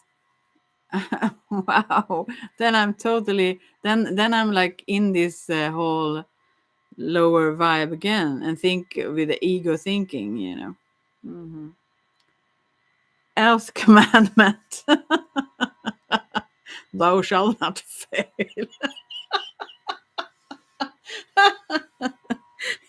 Yeah. 11th commandment. Wow, that's the master number. Yeah. 1 1. Do you get it now? Do you get it now? And the universe is like screaming. Have you seen this silly thing? I mean, it happens so many things that people just, okay, she's totally lost when they would hear it, so I can't have this up. after this, but this there is a kind of a meme where there is an owl coming flying, and I don't know, even remember it now, but it's like the next level of the universe trying to communicate, kind of, and it's like waves hello, turns around and like she I don't know, but anyways, after I saw that, then we were out like driving something, and a raven came and did that exact thing to the window of the car, like, and I said, this is like odd. Yeah, Moses left that out, but then again, you are the only one who left it out. I left it out. It's we are way too powerful. That's the problem. That's what we will not accept. That's how stubborn children we are. Like, we are just down there failing all the way and trying to resurrect others and all the things in the world and all kinds of things. And we're just, yeah, you.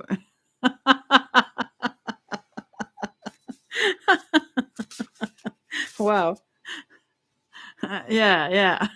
Oh, I'm far out in my thought process. I won't even go there. Yeah. Now we're failing again. I hope we made it good. Oh yeah. But I mean, oh my gosh.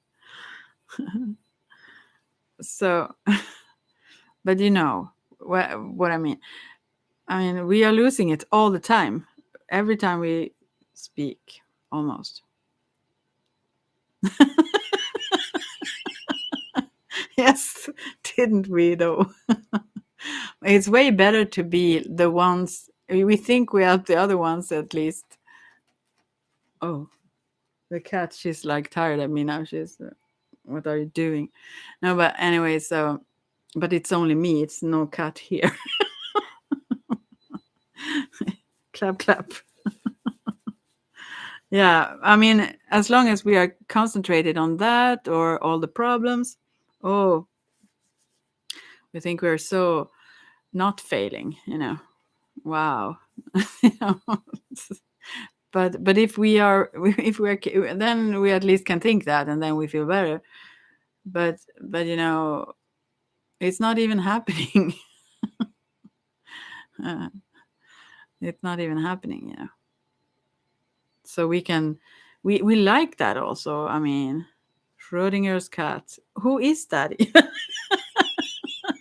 I I order. No, I don't order Schrodinger's cat. I need to know what it is first. Do you know what that one? I heard it. I heard the word, but I don't know. I don't remember. It's like an scientific experiment or something like that, or maybe it's poetry or whatever. I don't know. But I know if I'm you. So it's a quantum experiment. Is it though? Tell me.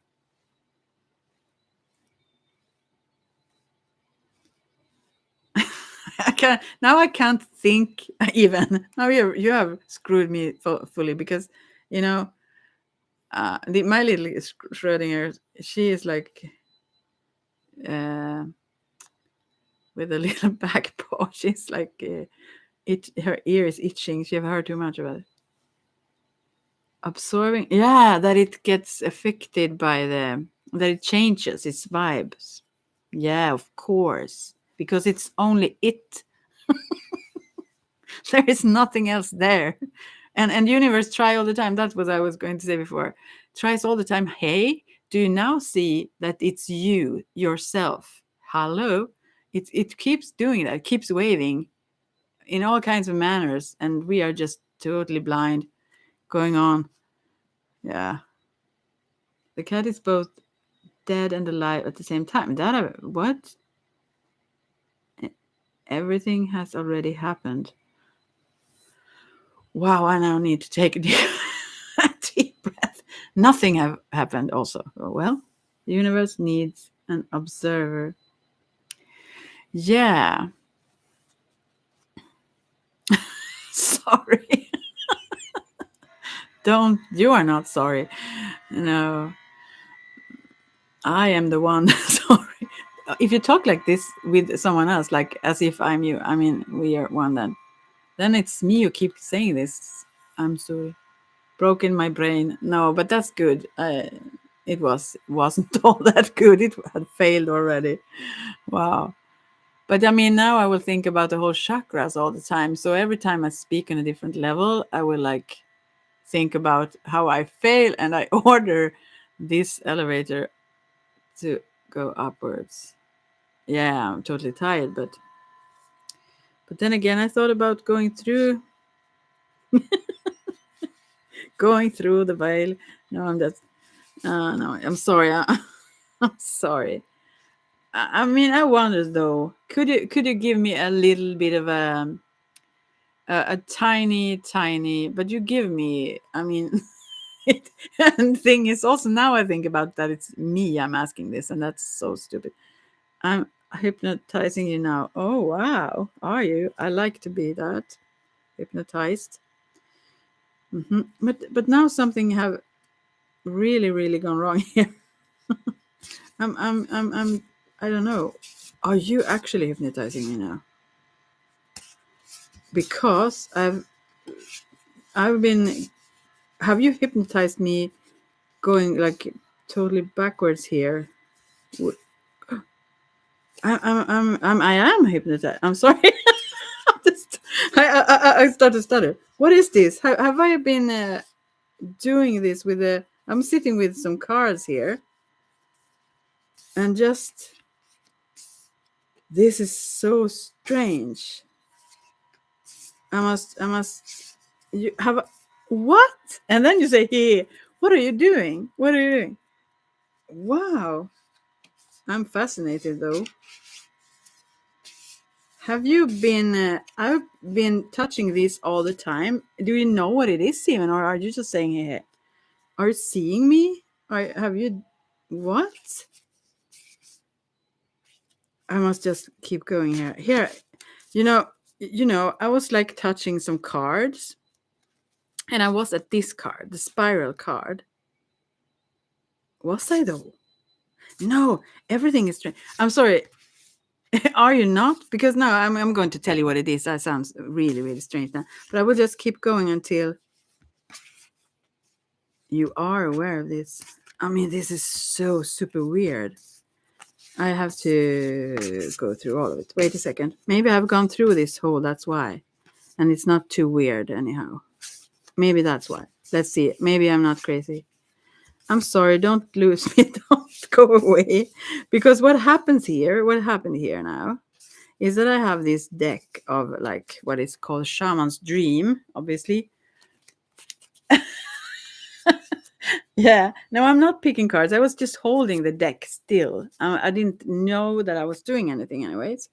And then I was just looking at the images. I haven't. This Shaman's Dream was my last deck, also. I haven't checked it before. You know how it looked like. And then, uh, oh, here maybe it was. Let's see. Oh, I didn't go through it. This is like so freaking weird. I mean, oh gosh, no, I'm sorry. Now I will explain. If you don't know, are you picking cards? No, you are picking cards. I'm not only tired, but you know what? What? And now the timer on my video is 3:33:33. Woof. I'm just now get all kinds of things. But you know, I didn't know that I was moving these cards, and I have seen through a certain amount of them. I don't know for how long. Yeah, like maybe three. Not maybe three. I'm just. But I mean, let's say I have 10 cards left here to share. However you say that word, I don't know, but I don't understand what you mean. Anyway, so then I didn't know I was even touching them. I was holding the cards, but I didn't like move them. And suddenly all of them was I had moved them backwards, you know. I mean, don't go around a cat and scare me. I'm so brave though. We're no fearless. Now, but you know, how weird is that? Have you actually hypnotized me? Because since before I was sitting and checking and looking at some cards, and then we're doing this awesome. Yeah, I mean, yeah. Am I having this up live is not so awesome, but anyways, so I was not aware, I can say that I didn't do anything as I know of, but when I looked at this pile of cards that I hold, they had like moved. I mean, I have changed them, so they were totally backward, not backwards, but you know, all the cards came um in the totally wrong order. There is no order also, but I mean, it's just that I had totally moved them back also. But now I thought, well, I don't know. Now I'm back, I don't know. Subconsciously, I mean, what kind of psychology or whatever are you? Anyway, so I suddenly you have spoken about a lot of things, and I moved those cards without knowing it, so that it was the same ones that came up also in a different order. That's like super weird. I mean, okay, but now I will stop talking about that because that is so weird. You love it. I don't know. You weird me out all the time. You are kind of a. What is a wizard, though? Is that you? No, I mean, it's me. Now I'm failing again. Yeah, yeah. Can I order one thing? I ask myself. You bring out the hypnotized me. Is that the best me, really, though? But I mean, and then comes up a card that says many masks the authentic self. Wow, I've never seen this before. And that's like a sort of light, transparent, uh, with a um, what is this?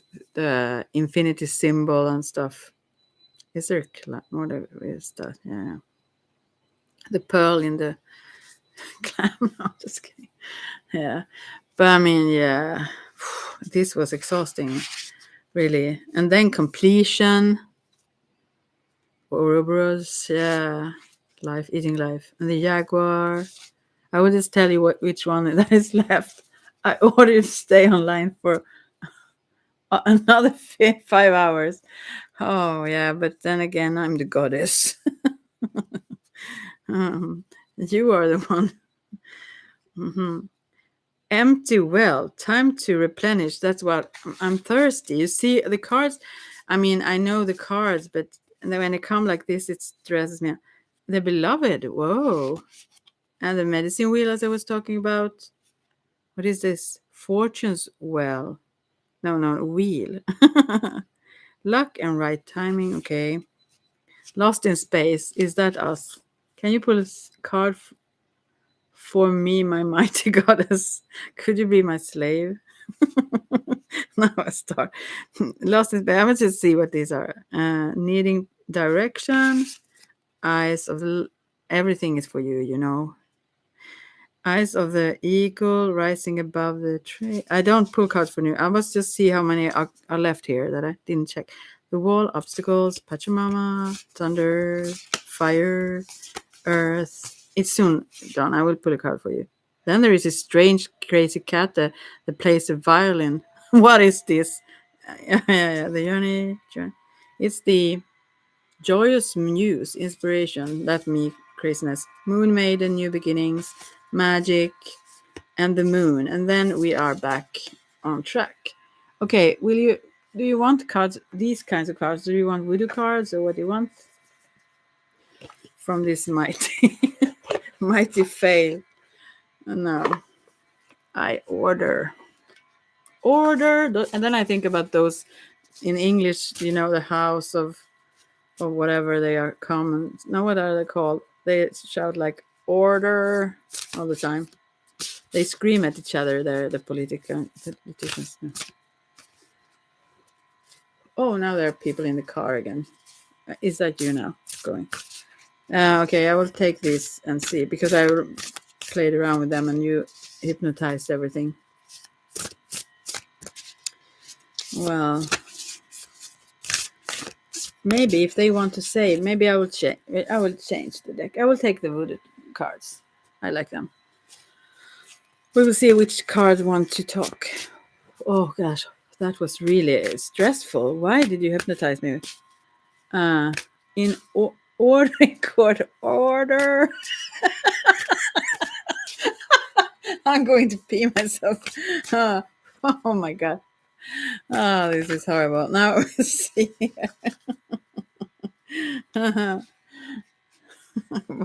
Total fail. Let's see. Where is it? There, I keep it up. Okay, now we have some cards for you. 1, 2, 3, 4, 5, 6 cards. So, what to do with that? I will see them together. I will just, I have nowhere to put them, so I will have to hold them. Okay, first we have a fiery guy playing a drum. Yeah. Petro is fire, and then I think that's a priest, but I don't know. I'm not sure. Then we have 9 of fire. Master La Flambeau. Here is 2 people holding vessels of fire. This is so much fire here that you are playing the drum. You are like hypnotizing me here, yeah, with all this fire going on and everything. 9 of fire. They are like putting 2 of these pillars on fire. So what I think about this Kabbalah and everything. Hey, baby. I'm not talking to you. I'm talking. Well, there is only you, though, as I said. But so, and then we have 10 of swords. A suck. I've never actually. I think I've never gotten this card in this deck. I've had this deck forever. Hey, baby. Oh, well, listen now. Wow, this is a very odd 10 of air then, or sorts. There is someone out in the fields plowing,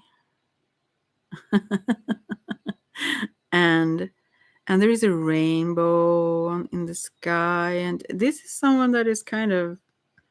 It seems very content. Like usually 10 of swords wouldn't be, but this one is like, oh, it's you out in the farm there, but also someone that is planting or have also, yeah, I think he's still doing that. He's still planting some seeds, yeah.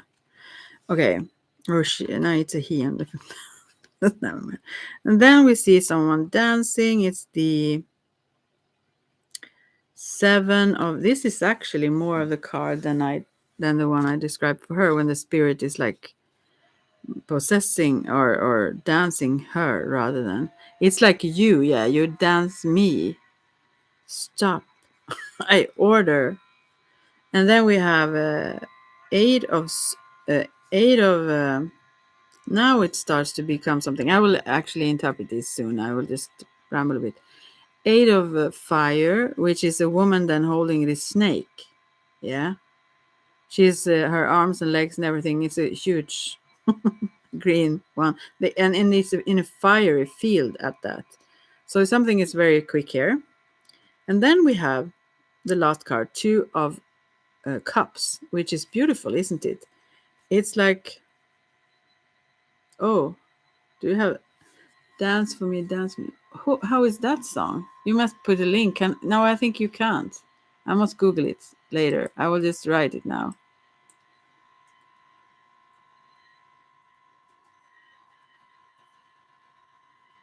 I must see what you wrote.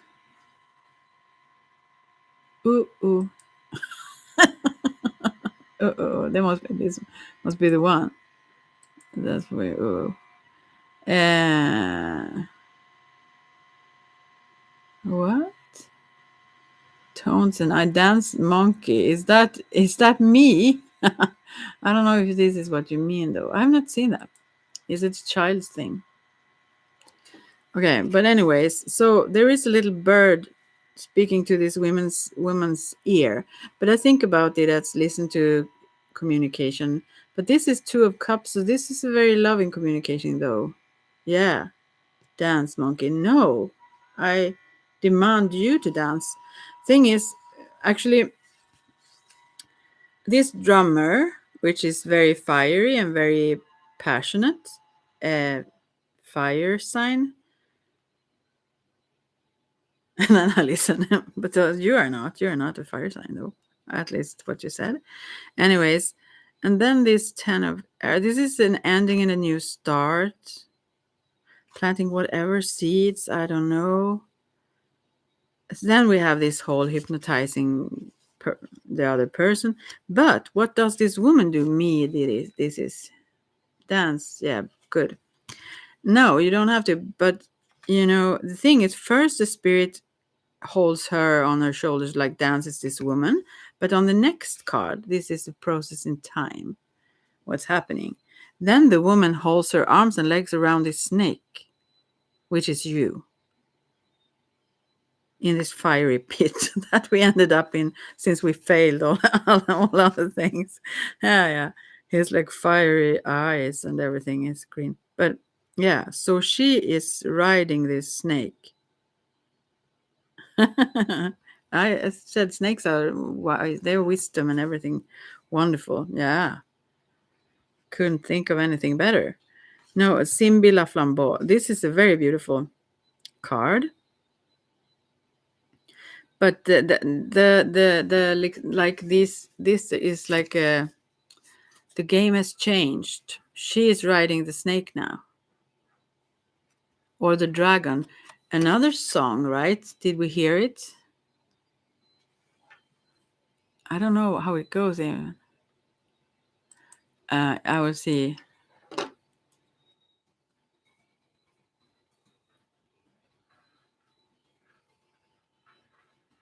We will see if I this one. So let's see. Oh, I wonder what it was, but it was my cat again. So yeah, so the game has changed here. Although you could maybe hypnotize me shuffling the cards, I mean you have a lot of energy. Yeah. You are like a priest. Yeah. A fiery one. And I wonder about this nine of woo woo woo, I say wands or fire, where these both pillars of what is up with my cat now then? Both pillars of the Kabbalah, or if it's this both the moon and sunstream, if they are destroyed, this is like a defensive card usually. So I wonder if this is more like, could you stop, my little one? But then again, I am the creator. I rule this world. So anyway, I wonder if this is just burning away all the preset concepts and stuff that stands between. I think so, and some new plans. I see. Yes, this door song immediately came to mind. Yeah, I do get the epiphanies when I play with my Kundalini. That's for sure. I'm sorry about that though. That actually sounds like a instrument, like. But that was not what I was thinking about. I was thinking other things. But I play with my Kundalini. Doesn't that sound like it could be an instrument? Stop. I talk to my cat when I say stop. Anyway, but this is very cool, I think. How you spiritually was like riding the zombie me. Do you remember when I talked about that also before? When I saw like aliens, zombies, and all kinds of things, or not zombies, but I mean people who were zombie-like, and I also saw those who were half alien, and also those who were clones and stuff. Do you remember? I remember. Anyways, you were totally riding me. I didn't know how zombie like I was at the time, but now I am not. So now I'm a snake, and dragons also are like energy, you know. I'm riding this fiery energy now. And I think I control it rather than the other way around. But we don't need to because it's only me. It's only you. Yeah, you remember I talked about that. Yeah, it was very, very. Please, little darling, don't go around my feet. But you can do, little darling. You can kiss my feet. No, I'm just kidding. I'm just really, really kidding. But she's weird. She eats a little bit, then she comes and stroke herself to me. Anyway. Okay, and then this Two of Cups is like very, very loving. There is a bird whispering secrets to her ear. Is this those Isis secrets, or the dragon lions in the earth feed our inner dragon? Awesome. Please, little baby, I know you have been sleeping, but I'm not talking to you. I mean, I'm talking to my cat. Because I really dislike to see her in the periphery of my eye when she goes round and round and round. She knows that too. But she does it because cats can't be ruled. Okay. Yeah, I know the ley lines. Yes, of course I do. That's why I went to Glastonbury. Have you been in Glastonbury? That's a very interesting question right now. Kiss my feet. Yeah. Wow. Good.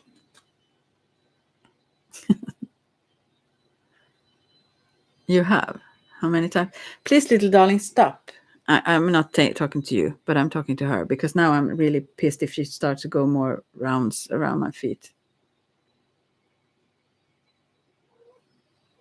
Do you hear her talking to me now? She's cocky. Ah, irritating little bit. One. 2 times you went. Okay, did you go with a group of people pre-planned with other people that maybe have a store or something? No, not. Oh, I do understand you love Glastonbury. How long time ago was it since you were there? You went to the festival. Have you been to Stonehenge also? It's on the way there, I think. Oh, the festival. It must be awesome to be there then.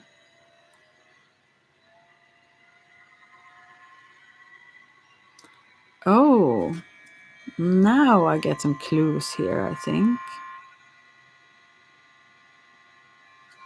All right.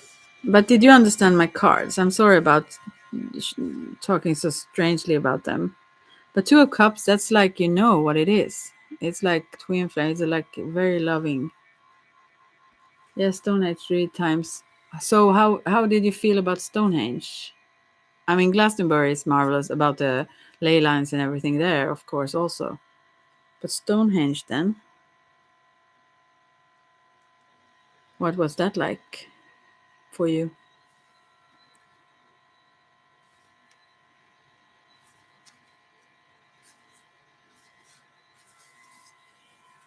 Two of Cups. I thought you wrote. And Two of Cups. Well, everything is like disturbing to me right now. Not you, but the cat and the sound and my neck. I was sitting so still for so long. Let's see now. Two of Cups is the last of these cards. Two of Water. Was it weird? How weird? The cards we get here as a story, you drum and you set things on fire, all kinds of things, the ego and the ideas and everything on fire. And then you come here planting some seeds as if it would be harmonious with a little rainbow there, and you're plowing the fields, are you? And then you try to rule this woman with your dominant, with your like spirit, and you could, because she was not so aware at the time. But then maybe she became a brave one who threw herself around the neck of this snake. And then they loved each other because they were one. Like, how easy to understand. I felt like I shouldn't be there in that time. Tell me more. Why? She's staring at me. Now I know why she was going around. She wanted to go out. But she can't right now because I won't move for a moment. Wow, this seems like we should love each other, you and I. Do you believe that there could be someone blocking that? Like Stonehenge was not for this time.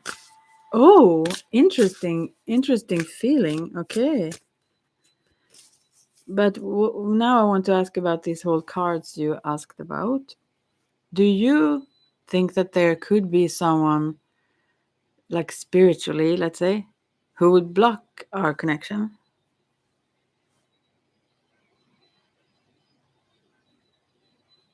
I mean, would want to in the 3D, now talking about the 3D. And it should have been. I need to cough, so I will mute myself for a second.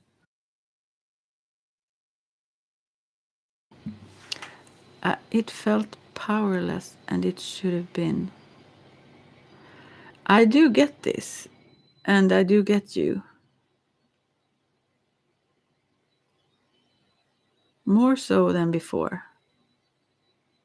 I think those seeds are starting to grow slowly enough. And then comes the world egg, the number 0, the fool. That's the, in this voodoo deck, it's a huge snake holding an egg in its mouth. Yeah, mouth it's called.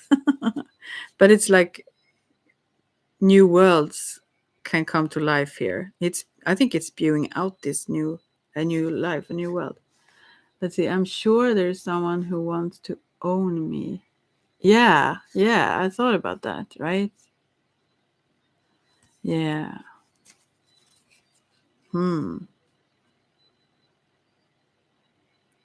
So the 0, there are all possibilities here, though, you know. That's the card I got now. Although I am a psychic, but I won't do that. Yeah. So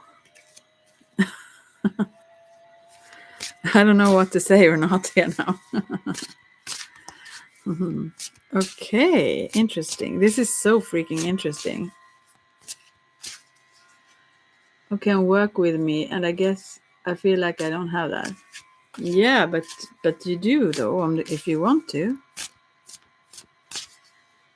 Like, don't you? Don't you have me? Grand visions unrealized yet. Oh, fantastic. What are they? No, you can't share your visions. Keep them. Yeah, you have me. Yeah. If it ain't blocked, I think you should.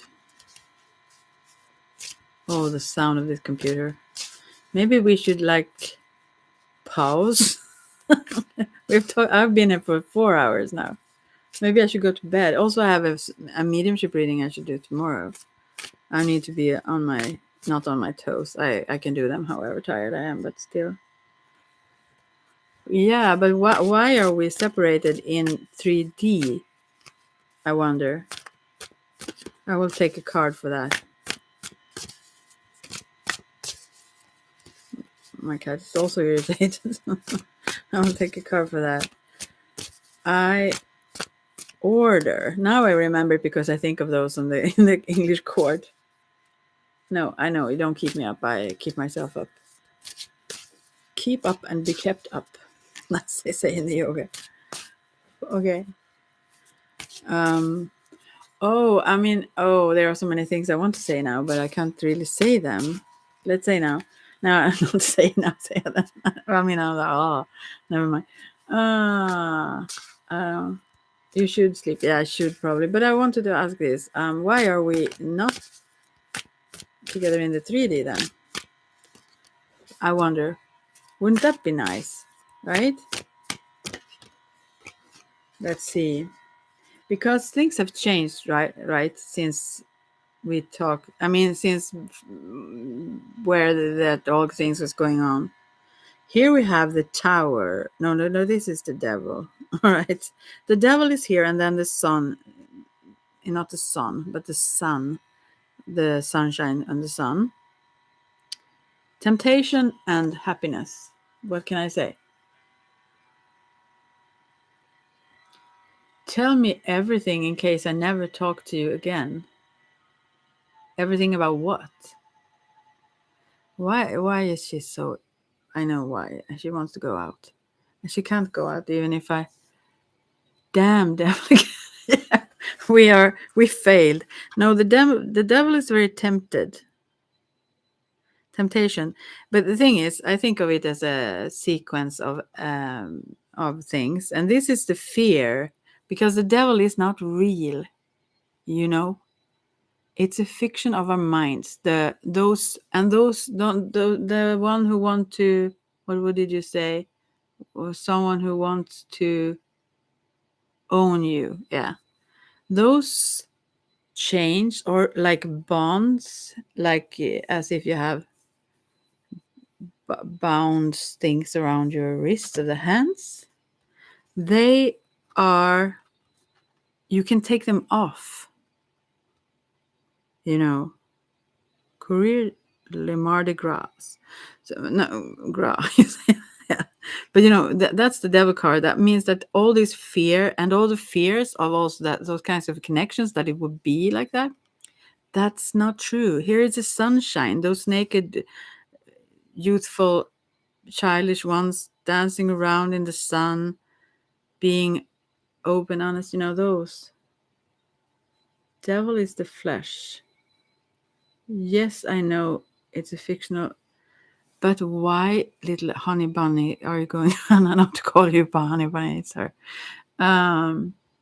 Fear is just ignorance of self. Now you are talking on the mental level, but something Alan Watts said, you know, but it's true.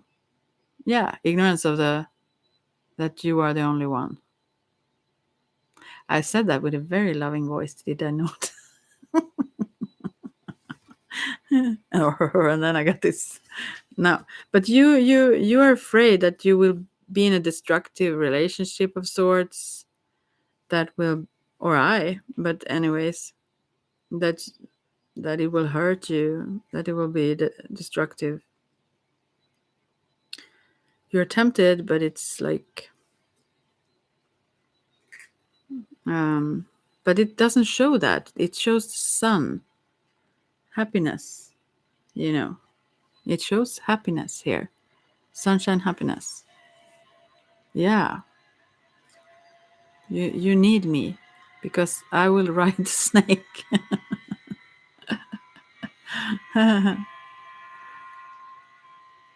Aspiring. Yeah, right. Yeah, I know. I understand those differences. Yes, I do. I mean, I didn't say that, but I say that now. But I understand this. But this is just success and happiness, you know, and kind of childness, which is a really really good thing. Not everyone have that, and success. This is aspiring. Uh, Only one can ride the snake. Yeah, that's the only one there is, as we talked about. And that is me. I'm the only one. It seems like I'm the only one who have discovered that. So it must be I then. We were riding the snake tonight. Yeah, didn't we though? This energy, but maybe, and also, which is fun with this card in the voodoo. This is the New Orleans voodoo tarot, if you want to check the images. But there are like the flames out from the sun. Some of them looks like almost like not like snakes, but they swirl around in a special way. This fire. So I think you need to take the. I think it means the devil there means that you need to take those kind of handcuffs off. You know, you can pull your hands out of that. Yeah, yeah. It's only you too. Okay. Shall we take a last card for now? But never talk to me again. What's about? What's about? No, don't do that. What's up with that?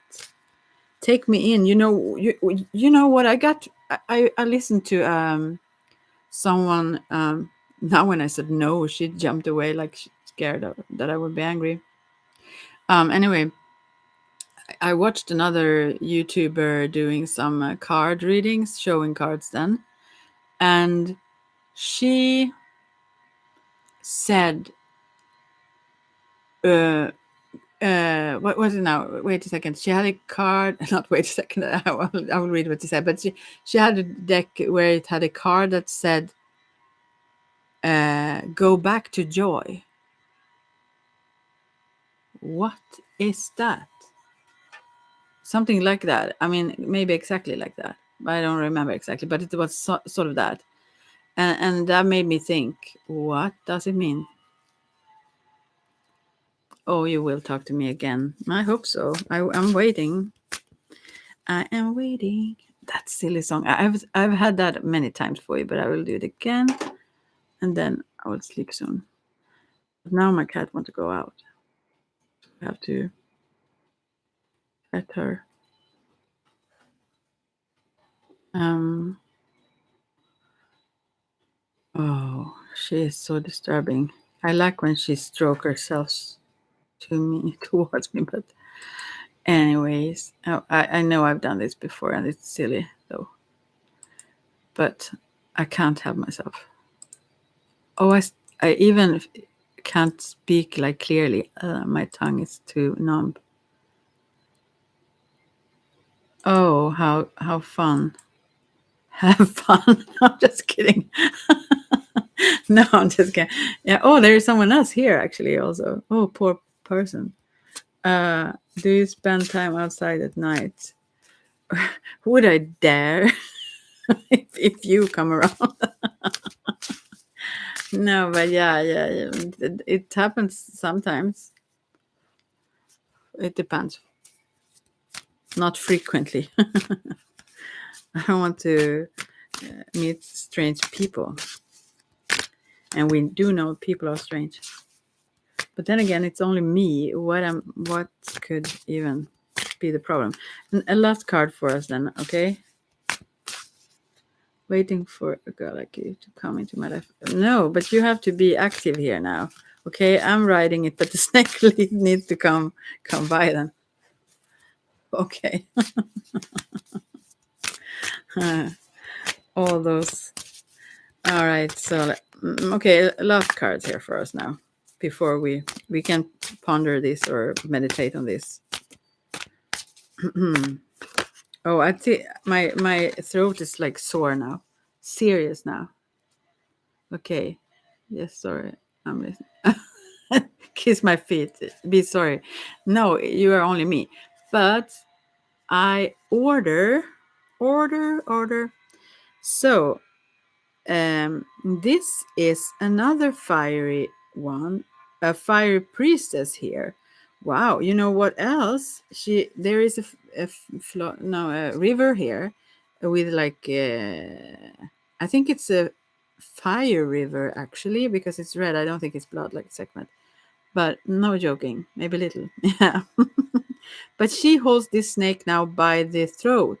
This is my own throat, I feel. But he's spewing like fire. Is she also? No. But she is very strong and she can hold him like at this not at a distance. But God, you hear? I can't even my tongue. Like, have you not hypnotized my tongue? No, but you have been spewing all this fire. But she's holding this snake with a hand, and she's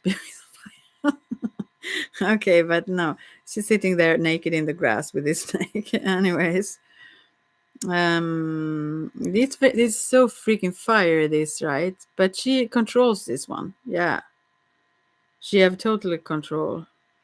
But they meet like eye to eye, also the snake and her, and this energy, which is then you. God, I'm exhausted. But yeah, so this priestess, yeah, fire is very passionate, and this image not the least. I mean, she's sitting naked in this snake is between her legs. It's also in the fiery river. So you take all that energy. What is she doing now? You take all that energy from the river of passionate energy, river of life, and you spew it out like towards her. What is she doing? She's like insane. But anyway, my cat. Okay. I can see if I talk to myself there also. Yeah. Anyways, yeah, she's like there is a lot of fire going on here. In between them also, he's like touching her with his I think the fire is more so maybe between them with this little tongue, or not so little, but he's like in her face here. But I don't think it's dangerous. This seems very passionate and it seems very sweet. Like, but she's the priestess and he's the energy. Yes, you know. Hmm. Yeah, come back, come back. Are you never here? Are you never here around? It would be very fun. Maybe. Who knows? Okay, shall we then kind of wrap it up?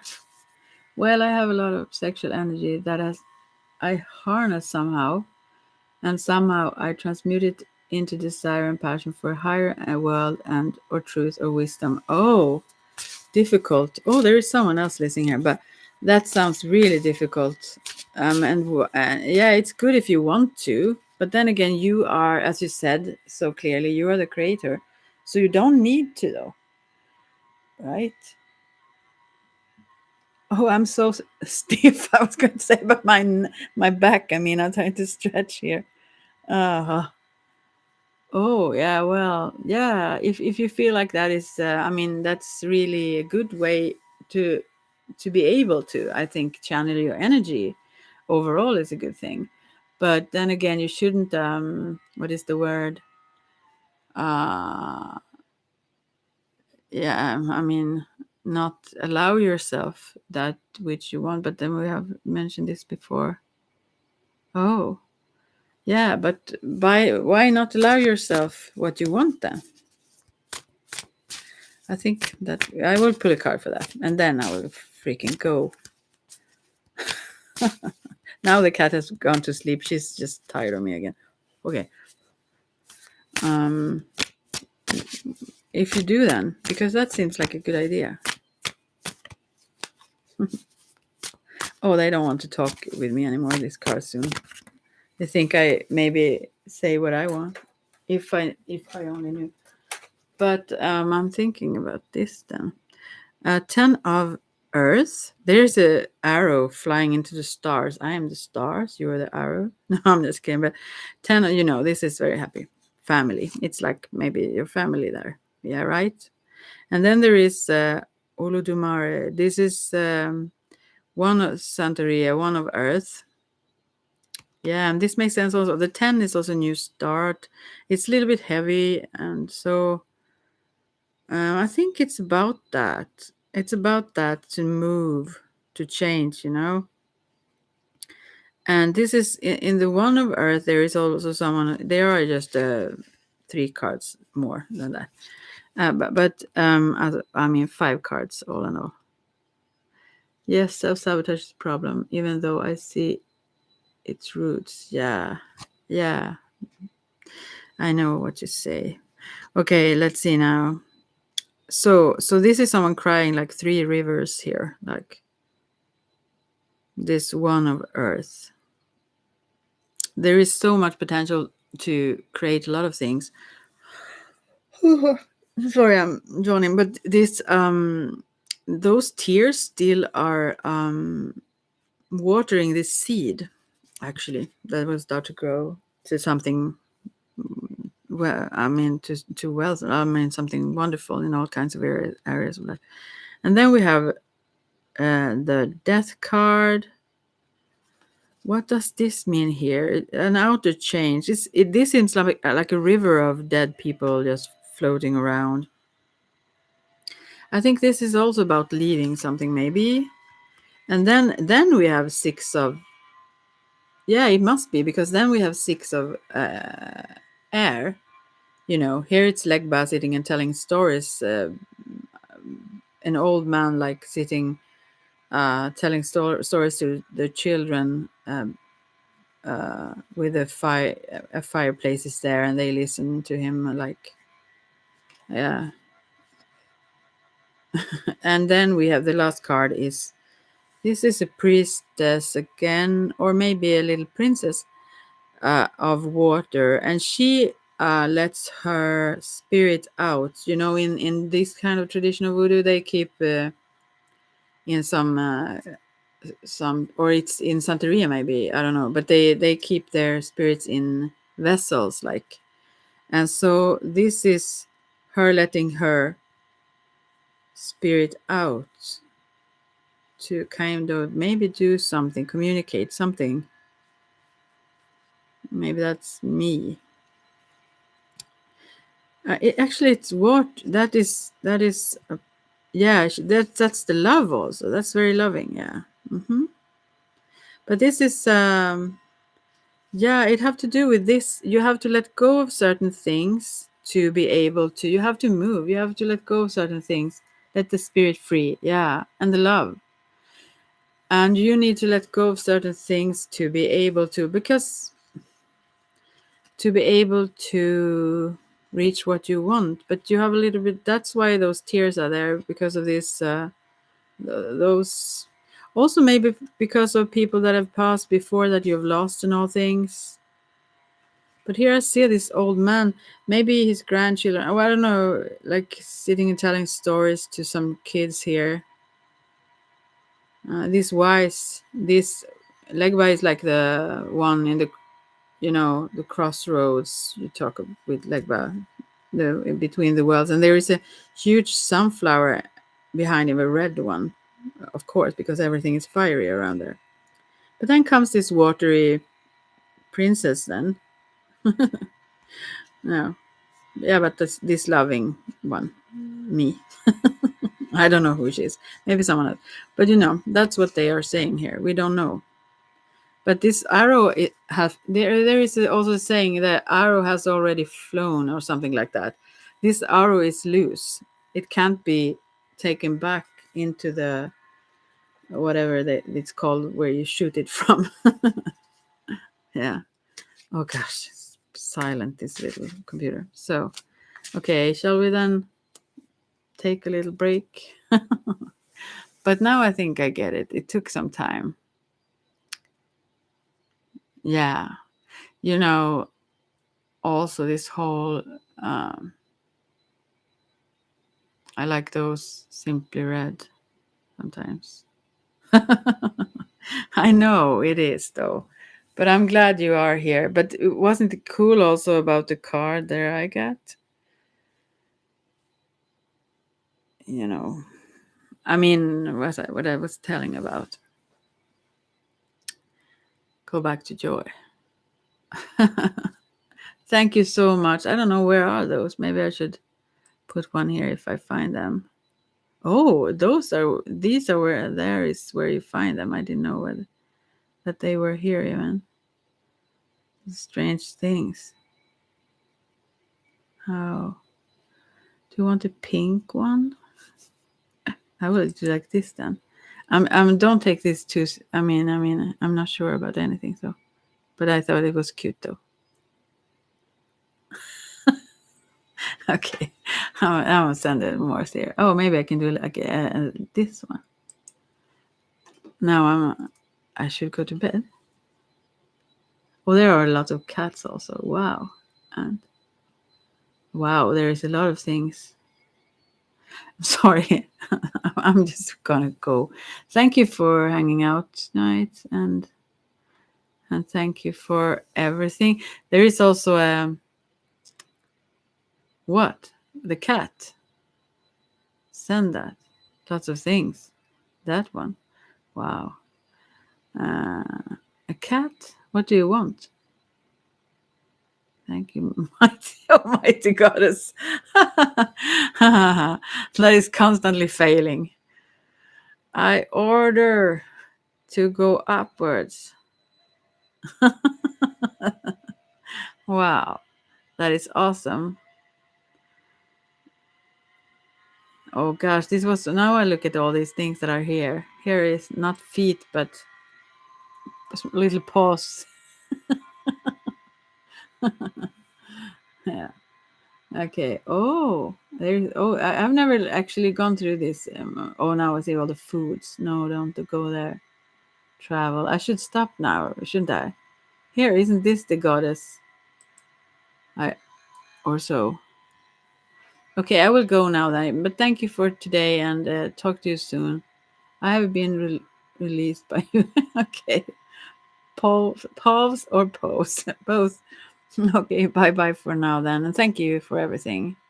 I have no complaints whatsoever, as they say, as someone said. Okay, bye for now. Take care now. Bye.